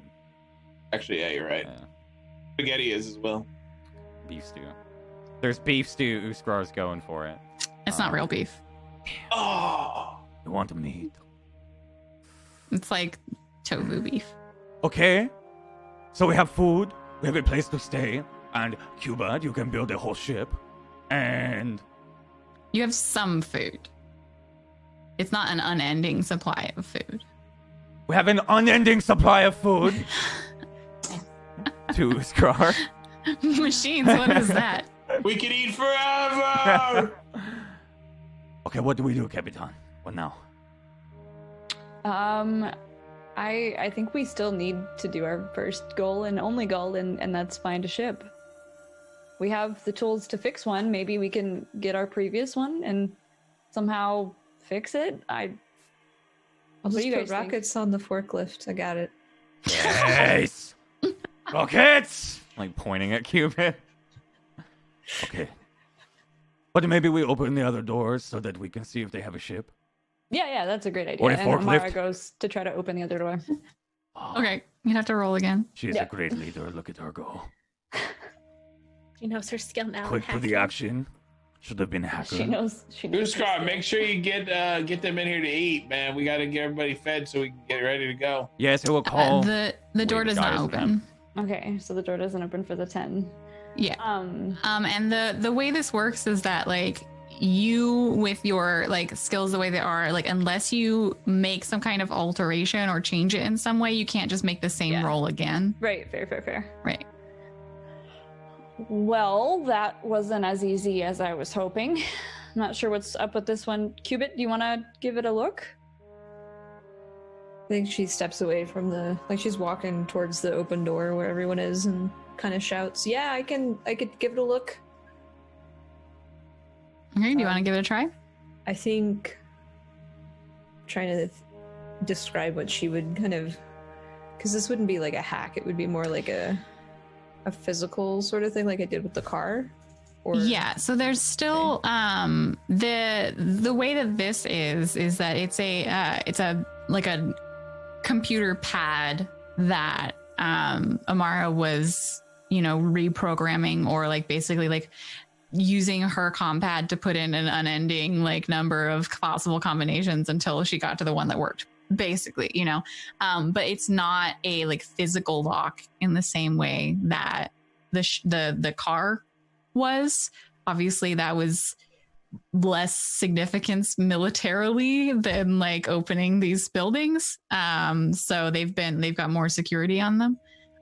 If you wanted to try and like use fix in some way, it would probably be like do you want to look at the door? Do you want to try and like take it apart? Like Well, what? I was wondering if I could help tinker her compad in some way.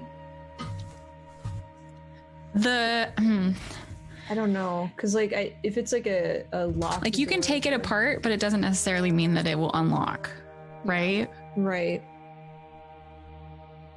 Like you could, because like the whole system, you could like turn off the electricity, but that doesn't mean the door's automatically going to be like, okay, I'm unlocked now, Right. Well, I don't want to take a wrench to it because that won't help. So Cubit is like sitting kind of like looking at the pad, the entry pad, and looking at the door and like being like, like, is anyone else doing We anything? can try shooting it. Uskar's just Gross. closing the door to where we have the stockpile. Uskar, can I use your gun? Yes. Does anyone, I mean, Uskar and Cletus both looked at this like rehydrator. Does anyone attempt to see like how many rations it has on it, more than just like? Absolutely not from Uskar. Wouldn't even think of it, honestly. Okay. Actually, that's He would not be true. at the security station, just like trying to turn on the computer and seeing what happens. That's it. Okay. I'm sure Cletus was probably counting it right away because he's already made it very clear a few times that he's very interested in make sure everyone's fed. Okay. Being that he's from a tavern world, and Will you roll 3d6 for me? Get She that asked soul, you. You please. have the option to say no. I would like to not roll. Thank you. Then I'll do it. No, I'm just kidding. I'll do it. Just get All right. So I look around. I take a peek inside the machine, trying to figure out how much is in there. There are 13 days, 13 rations. So like a ration is one person for one day. So you have like 2 days worth of food. 2 days. Max. I mean, that's not so bad. Like I said. So you go ahead and add 13 rations to your sheet and we'll just track it that way. Because you had 2 left over. So yeah, just make it 15. You'll be in charge of the food. There you go.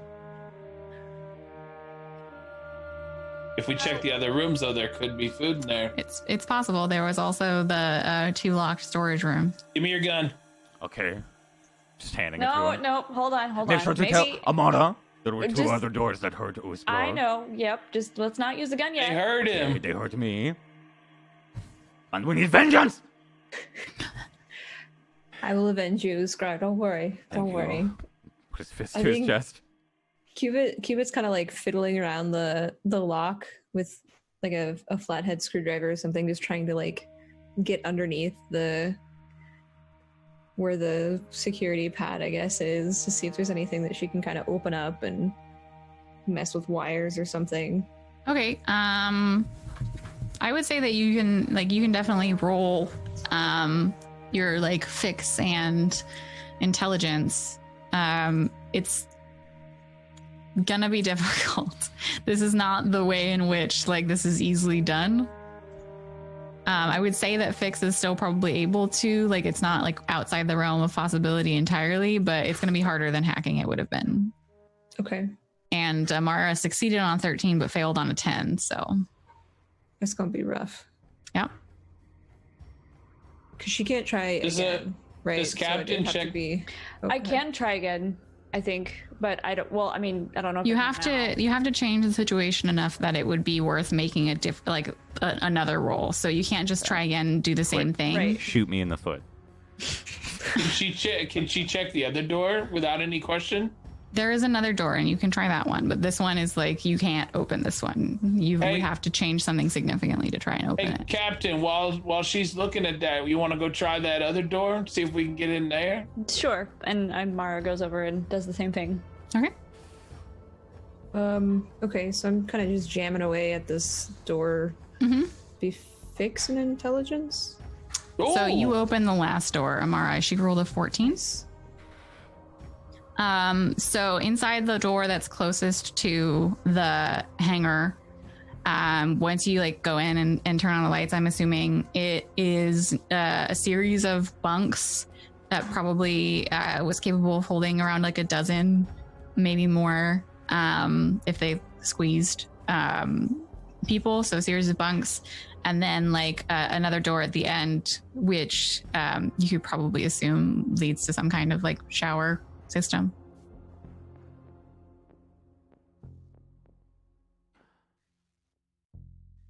Lockers. I don't think Foot it was starting lockers. with you guys. Yeah, I'm still fiddling with the PC. Never mind. Yeah, and I'm So- back probably like staying with Chandra, helping her kind of like come to a little bit more. Yeah, So she she's got it starting to like open. mutter about like what happened. Where's So Johnny? So she got it open, so I'm kind of like walking with my cane over, and I get to the door, Mhm. and I say, "Uskar, Open you the. want to come? You want to Yes. come help me look through all these cabinets?" Yes, Uskar loves cabinets. Come out, close the door to the. I guess we'll just call that the canteen. And start to walk over. Capitan, thank you for getting the door open. Good job, welcome. Captain. You're welcome. Let's try to work on that second one though. And I go back and I'm kind of helping Cubit figure out what we're gonna do. If we I do think- anything. And I guess we'll just start to escal- rummage. Yeah, we're gonna rummage through all the stuff, checking each of the bunks. All right. Cubit, what are you doing? You were trying to make, you were gonna make a roll, right? Yeah, I was. Yeah. I was just wondering if it would be intelligence or wisdom. It's intelligence, yeah. Intelligence, okay.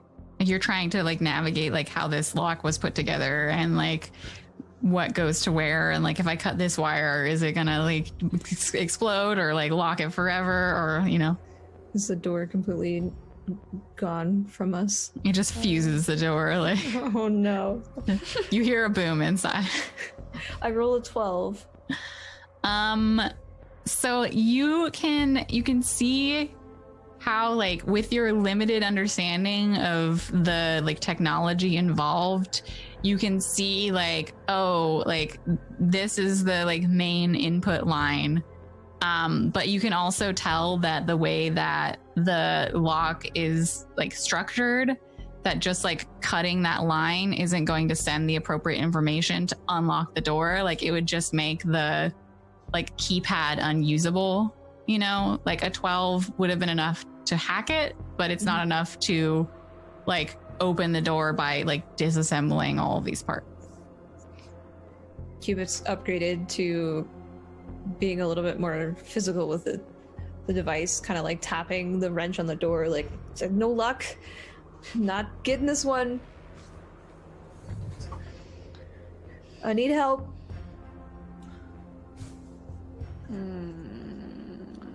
Okay, Uskar, I have an idea. I have a Hang big on. idea. Aren't you in the other room with me? Yeah, you're looking through cabinets right Never now. mind.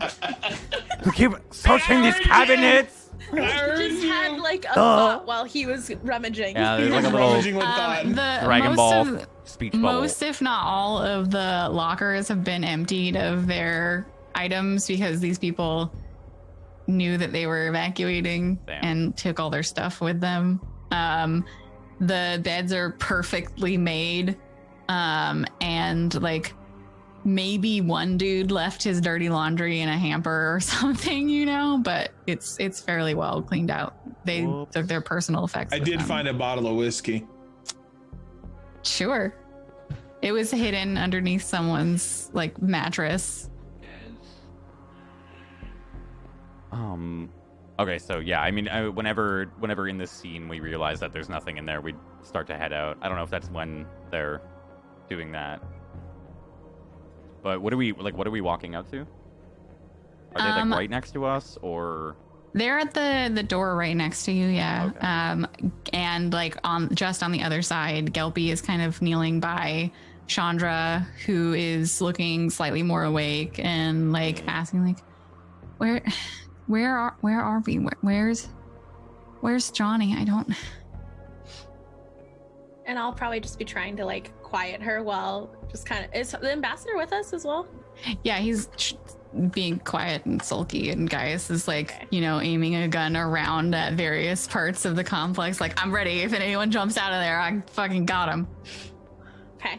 Gelpy will kind of be like looking to them for help and realizing that they're not going to help her explain, but she'll basically tell Chandra that we'll explain in a bit. Just give yourself a minute to wake up. Okay. So, Usrar and Cletus, you have rummaged and successfully found one alcohol. Okay, so Cletus, he has his drink. Now what? What are we doing? We need to get this door open. Yes. And I can't get it open. It might be time to shoot at Cap. I think we could Yeah, shoot Mara's it. just, like, I'm standing feeling there. it. Okay, Yeah. now Uskar has an idea. Okay, we could shoot it, or we could drive a car into it. But I mean, And that's blow a good the idea, door but it off. runs a risk of. Bruce Carr, let's be damaging the car. reasonable here. Let's just shoot it. Be reasonable. Let's shoot the Okay. door. Okay, me, I'm walking away. Nothing could go wrong. I'm joining Gelpy. Okay, listen. I admit his gun does some crazy stuff. It does. And it's probably not the smartest thing to do. What if I use my laser pistol? I shot it pretty good back at the barrier. So, have you ever shot and opened a door before? Are you attempting to like use a laser pistol to like cut a hole in it, or are you just attempting to damage the I want to bolt? break the keypad so that it possibly pops the door open for us. Okay, you can shoot at the keypad for Because sure. if it breaks it, then maybe it'll just release it. You can try that for sure. Okay. And that's with my not my charisma. You would just go ahead and if you click at the top, I'll go ahead and click it for you. Weapons. You could click. Oh, that's Cubit. My bad.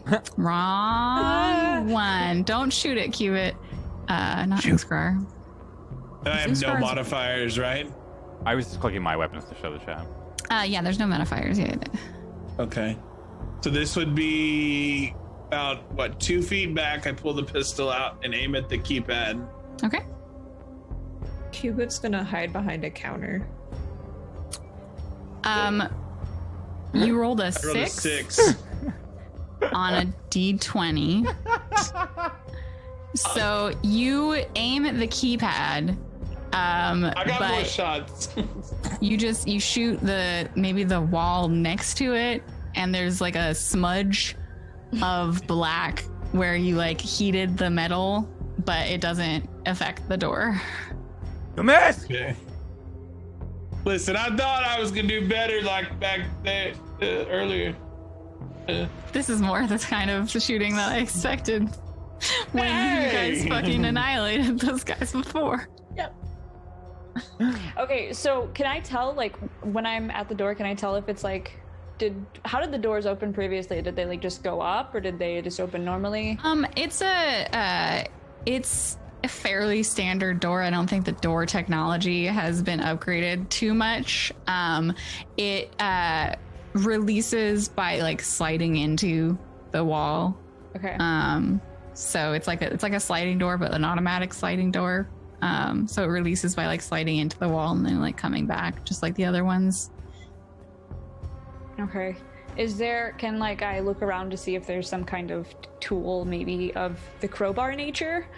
Yeah, maybe absolutely. okay. That would, Is it open? yeah, you Yeah, can try that. There's I don't- definitely those kinds of things in the ship's hangar. Okay, so I'm gonna. There are send- also welding tools. You say we can open this door by doing a thing and torch step down. Cupid's all It's a metal excited. door. and now you're It's a so metal. frustrated. It's a metal container. Well, You could Please tell me potentially. Cupid is just like high kneeing Cupid, like, across. had this boost of energy after having her dime bag of snack and was just like, wait a Me minute. too. I She's think I feeling saw it. a blowtorch over there, or a welding torch. What do you say, Cap? I say that's a great idea, Cubit. Let's grab that torch. Then I grab it and give it to Cubit. Here you go. Put on Good a job, little- Captain, for commanding that situation. Thank you.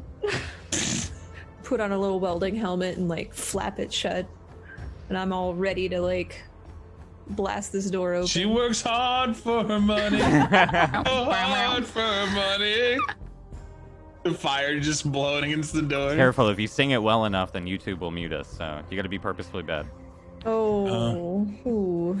They won't mute you. It's over. It's fine. They will. Okay, Cubit. I would say this is probably within the realm of fix and probably more dexterity than intelligence. And I'll go ahead and give you a +1 for the tool. Okay. Good Do I job. Using tools is what led to civilization.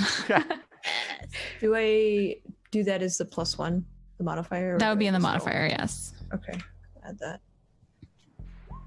All right, I roll a 12. So it takes you like a minute. You know, like turn on whatever kind of propellant that the welding torch has. You take down the helmet. You like flip down the filter. Everyone else just like shield their eyes from the bright glow. But you are successfully able to just cut the door out of the metal of the building instead of like trying to open the door at all. You just cut a door-sized hole. Nailed it. It works. You did it. As I'm wow. rounding the last bit of where the door is kind of still holding on, it finishes its little cut, and I think I just stand back and it just falls over. Yeah, absolutely. Hey, So impressive. Urskar, you could have kicked that one. Yes, do not bring it up. Okay, thank you, Cubit, for avenging me. I got you, Scar. Don't worry. Yes. Like sitting sulking so- over by Gelfie. Inside of this building is a series of desks with computer stations on them. All the computers are off. Maybe at the very back there's like a couch for when you're like taking a break or something, but the break room is mostly in the other one. So it's mostly just like workstations. You're cheating. Of course. What are you cheating? I'm just kidding. They're computers. There was a ship. There was supposed to be a ship in this one. It's like, even if it was a ship, it would maximum be able to carry like one person if it fit inside a cargo pod. Like, Yeah, and Uskar carries the ship. We could have rehydrated the ship and made it Oh my bigger. goodness. Jesus, this is technology. it's like a moving pod. It's the kind that will fit into one lane on a highway. It's Maybe not this gonna room have had a hallway to a massive ship.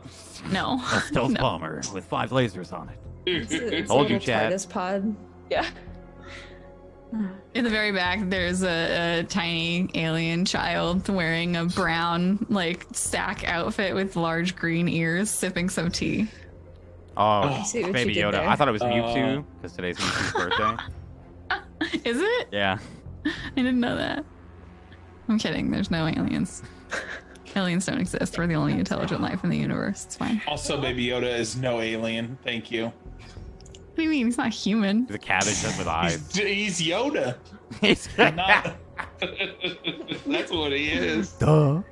Cubit kind of like pops up her helmet and like. Okay, turns there's down the one place propellant. where there's aliens. She's looking. I just checked. Just one place. It's not here. Uskar will start to walk over a little bit probably after they're exploring a little bit and haven't come out after a couple minutes. Kind of poke his head in. Okay, what did we find? And look around. Like, Oh, nothing. There's Found nothing nothing. in here. Amara's gonna step in as well and see the computers and attempt to turn one on. It turns on. Cannot find anything but screens. It's immediately like, password required, login information, blah, blah, blah. Okay. That's exactly what it says with the blah, blah, blah included. blah, blah, blah. Okay. Standard stuff. Cubit walks over and like fires up the torch again. I got this one. No. I like the no thing. So I'll shoot it. I don't. Okay. Capitan, do you think those computers can find us a ship? I have no idea. Because It's Uskar possible. cannot kick any more doors. I mean, we technically have a ship in ways. We know where our first ship is, and we have a vehicle to move it here, possibly. Yes. Yes, listening. Yes. So maybe that's what we do. Maybe we go get the first one. I don't want to fly it personally. Can we save the tavern? Yes. Okay, but we'd have to cut off Aw. the front because the Capitan is inside the front still. Is Oh. it even salvageable? That's Not the good front. question. No, it was squished. I mean, it was like You accordion. have, it's not like a shipyard, but you have the tools if you spent time that you could, like, if all you need to do is make it like space worthy, as long as the engine is working. We'd still have to get codes. You would, but there's a bunch of computers right here. I'm a fan of codes. I can go. Capitan. I'm giving you everything you need. You just have to take it. All right, let's get some codes, fix up our ship, and save the day. I think you're right. So what you're telling me? Hang on a minute. You're telling me? All right, listen. Y'all saying we gotta go all the way back to the ship. Somehow hook that huge ship up to this little thing. Bring it all the way back here, and then fix it, and then find codes so we can get out of here. Okay, that is not efficient. We should make the codes and then carry it there. did we know if they are codes per ship or just the ambassador would have codes? Each of the ships would have its own identifying like Okay. transmitter code. Your ship has one too. It's just not like Jorhil's registered That's to not the Jorhil. Jorhildian military. Okay. It's basically like whenever someone scans you, they get the information that is your like ship's ID, right? Like it's like every time anyone scans you, it's basically like your ship's social security number. Okay, Or what if we made a registration. code, Uskar, And then when they see it, they go, what is code Uskar? And they say to themselves, so, did we make a code Uskar? We should phone them and ask. And then Uskar does not pick up. It is Capitan Amara. Says, hello, I am captain of the USSS Uskar. That's a great idea, Uskar. Yes. But first, We should still bring the parts to the ship, not the other way Yeah, around. we should still take everything over there and get started on it right away. yeah, I would. So where is everyone at this point? Is everyone inside this like one area? Is anyone like Gelby, are you still with Chandra? Are you like checking out the stuff inside or? Yeah, so I probably would have been with Chandra, and then like as I told her, kind of calm down and like we'll tell her what's up when she wakes up. I probably would have been looking around that room for any medical supplies or any sort of like tools or anything we can take with us. Right. Which room? The room with the car and where they're sitting. Like I guess we came into like a main bay, right? Right. There's like a hangar bay, and then there's 3 separate like pod like buildings. They're all standing in the middle one, which we're they in just like unlocked. huts, right? Mm-hmm. Yeah. Yeah, so I'm probably just like rummaging through the main hangar. Okay. There's a bunch of tools that look technical, and you're not sure exactly what they do. There's a basic med kit on the wall. You already have one of those. It does all the same things. And probably like a fire extinguisher. You know, all of the tools and supplies and all that. Like Cubit would know what everything does and what it's for. Amara might have some inkling of like from you have Fix, right? Level 0. You would have some inkling of like, oh yeah, I've seen this. I know kind of what this does. Like I can probably like not the like more technological stuff, but the basic repair tools you can get a handle on. But there's not anything in terms of like a super special med kit with super awesome tools in it. It's just like a first aid kit on the wall, you know? So while they're like talking this over and everybody's trying to figure out what we're gonna take, I kind of like walk away with my cane into the room with the rations and start putting them in my bag. Okay. So that we can take them with us. Okay. I have a really nervous feeling. Why? Do I sense this? No reason at all. Can we tell that you're nervous? No, Cubit's just played it cool, putting the torch away. But me out So- of character, I am nervous. Out of character. Okay. I've given you so many cliffhangers that you're expecting something horrible to happen now that it's Yeah, we've had a 13 lot minutes of, towards the end of the show. It's fine. You eat the kale paste and it blows up in your mouth. Gotta keep you on your toes. I feel like you've turned on the computer, been like, oh, it needs a passcode, and then done absolutely nothing about it. Everyone's talking about like, do we get the ship? Do we not get the ship? Like, what happens? And then you hear from outside, probably Gelpy, you're more tuned into this because like you're in the hangar bay and it's like closer to where you are. You hear like the sound of like a massive sob, and you're like, oh, Chandra's awake and she remembers what happens. And she's like standing up and approaching her father, and she's like, what did you do? And she's like yelling at him, and then she like gets up to him, and he's like, you know, putting his hands in front of his face, and he's like, you wouldn't leave with me, blah, blah, blah. And then she just like smacks him across the face. Does anyone do anything? I will probably run over to intervene. And she's like yelling at him and like going for him, and she's suddenly like, she's just sobbing and crying again. She's this 16-year-old girl that's just had her heart ripped out of her chest, and she's like struggling. Like, do you hold her? Do you? Yeah, I'll probably just kind of gather her like into my arms and just hug her and kind of pat her back. And She's like struggling against you. She's like, he shot him. He shot him right in front of me. I saw it. How could he do something like that?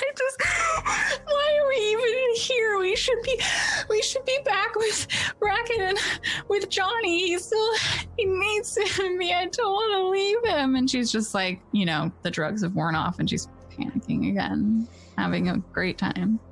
And I'll try and like, as she's like fighting, just try and like grapple her gently, and I'll say, Chandra, we can't go back to Racket. We can't go back to the city.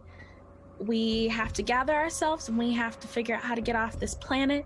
That's what Johnny wanted for you. That's what your father wants for you. You might hate him right now, but I just need you to calm down, Chandra, okay?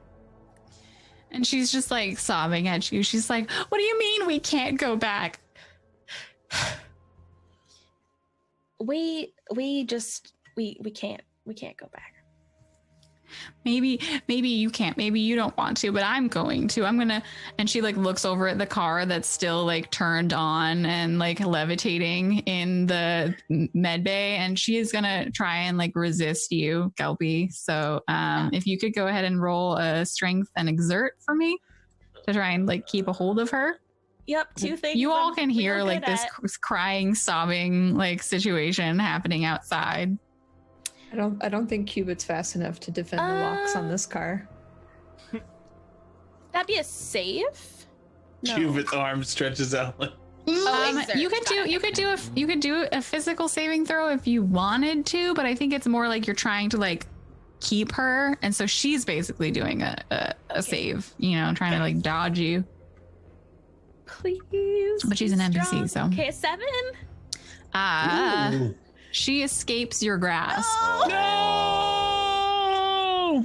And I'm She just is. gonna yell, Uskar! She has the power of teenage righteous fury and sadness on her side, and she manages to get out of your grasp, and she starts running towards the vehicle. Yeah, if you yell Uskar, Yeah, I would have, like, as soon as she got out, I would have yelled Uskar. then at some Who point else is the door would outside? have gone. "Ba-dum." Uskar's You mean the door that's been like welded off? Yes, because he That would have one? kicked it in fury. But you were already outside of it though. You never went in there. Oh, I was in there with you guys. Oh, I thought I you was in the can't. second You one. stayed outside. No, I walked in. So. Okay. Who If there else a is thing for- outside? I know that Amara and Cubit, you two were like in the second building. You could definitely like walk outside. There's yelling and stuff. It's not like it's subtle. Oh yeah, sure. I would say then that Amara definitely checks to see what's going on. So Oh. what's happening right now is you've yelled for Uskar. She's dodged your grasp and is running towards the vehicle. Her dad is kind of like holding his face and looking shocked and a little teary-eyed because like he knows that he did a bad thing, but he thought it was for a good reason. And Gaius, who was kind of patrolling the area with a gun in his hand, is turning swiftly towards the problematic situation. What do you do, Uskar?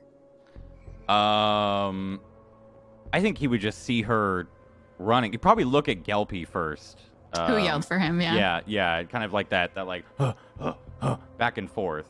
And Gelpy's just gonna be pointing towards Chandra and like starting to run after her. Yeah, so he would take off immediately after Chandra. Okay, can you make an exert and dexterity check for me? Absolutely.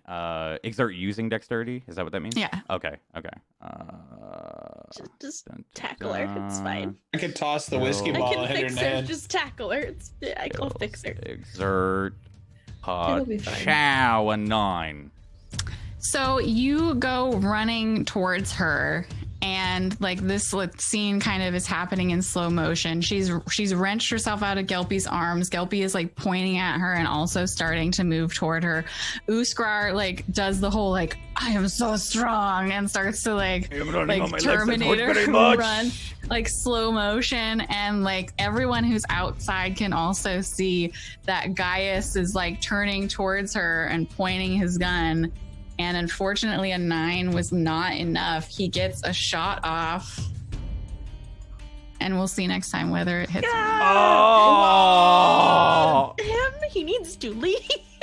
Because of this, I He's must just destroy Wax trying to Demon. protect Oh, I your know. remaining Gaius. vehicle. No, but Gaius. Guys, you help in the worst ways. Gaius, he should have put his hand out of the Gaius. vehicle, man. That was. I don't know why we didn't take his gun away like 2 episodes He was ago. protecting you, okay? Gives Gaius a Yeah. gun. Gaius shoots someone. Us. Pikachu face. Listen, I know it sounds horrible now, but think about it. She won't take the car if she's not able to If take it the car. landed, but then like we won't know. What?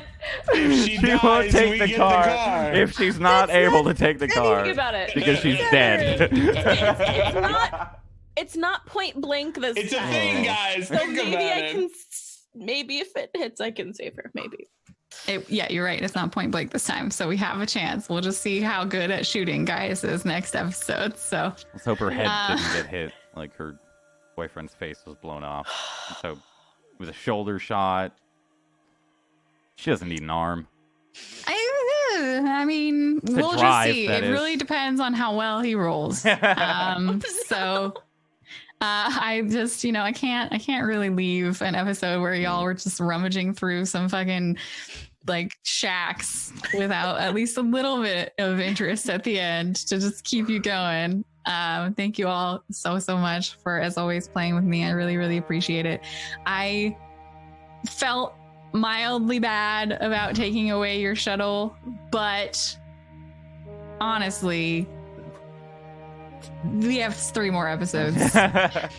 How much more stress do you I just need to torture you a little bit more. You gotta give it to me. I just, sometimes you gotta make things incredibly difficult. This is getting off of a planet that's under some kind of weird siege. It's not an easy time, but y'all have been doing super, super well so far, and I super duper appreciate your hard work every episode. So thank you so much. Let's give a round of applause. Starting, let's say our goodbyes and where everyone can see you for the next week or so. If you're doing any cool, amazing stuff, I would love to hear about it. Let's start with Uskar,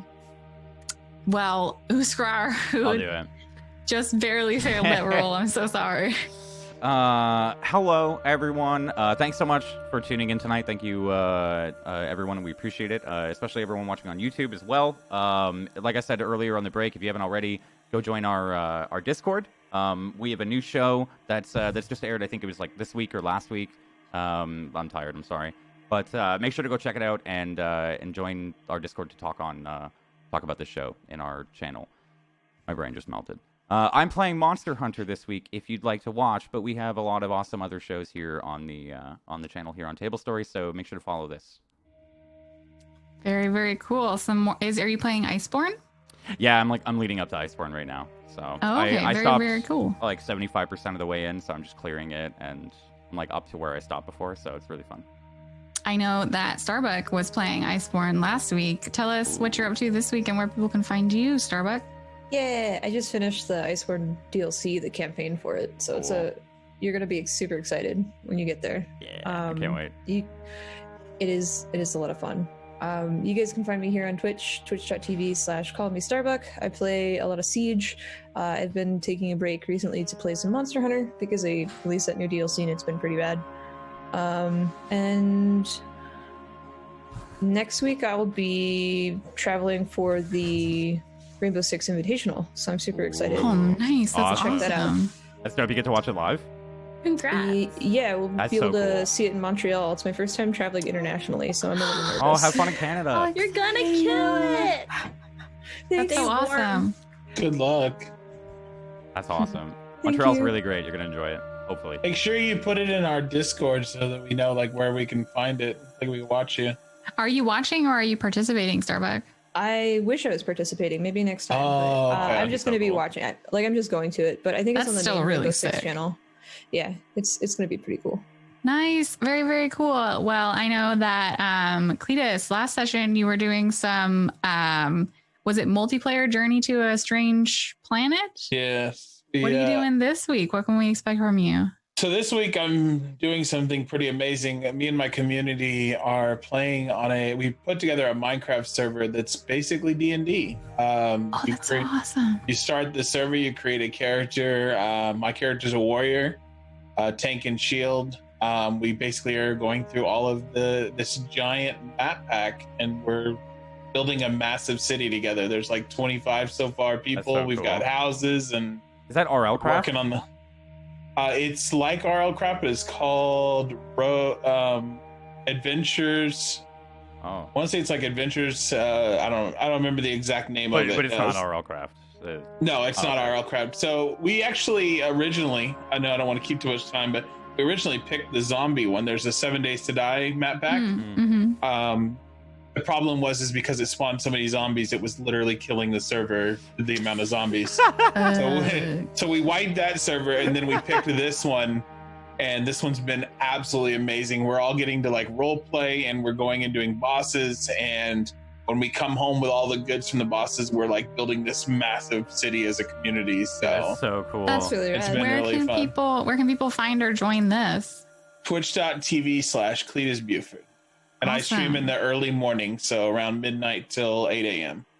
Perfect. Yeah, we've got very, the very links cool. in the chat here on Twitch, but also on YouTube. If you guys watch, it's down in the doobly blah, whatever it's called. The info, the comments, the information. Yeah, that thing. And if any of you play Minecraft, you're more than welcome to join as well. So. Oh, very, very cool. Thank you so much, Cletus. And I'm so sorry for doing that to you, Saji. But where can people find you this coming week? Hopefully not crying this time. No, we're good. We're no crying. Just might have to hope someone's not dead. Shake off more emotional trauma. No big deal. It's fine. So you can find me here on Twitch Tuesdays late at night if you can't sleep. I'm probably drawing. And then Thursdays here on Tablestory. And then I post a lot of my art and process videos on Instagram. So it's Sagittarius with 2 eyes there.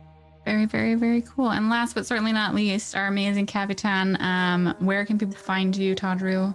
Hey, yeah, you can find me here on Twitch, twitch.tv/Tadriel. I'm playing God of War still, because evidently it takes me a long time to finish games.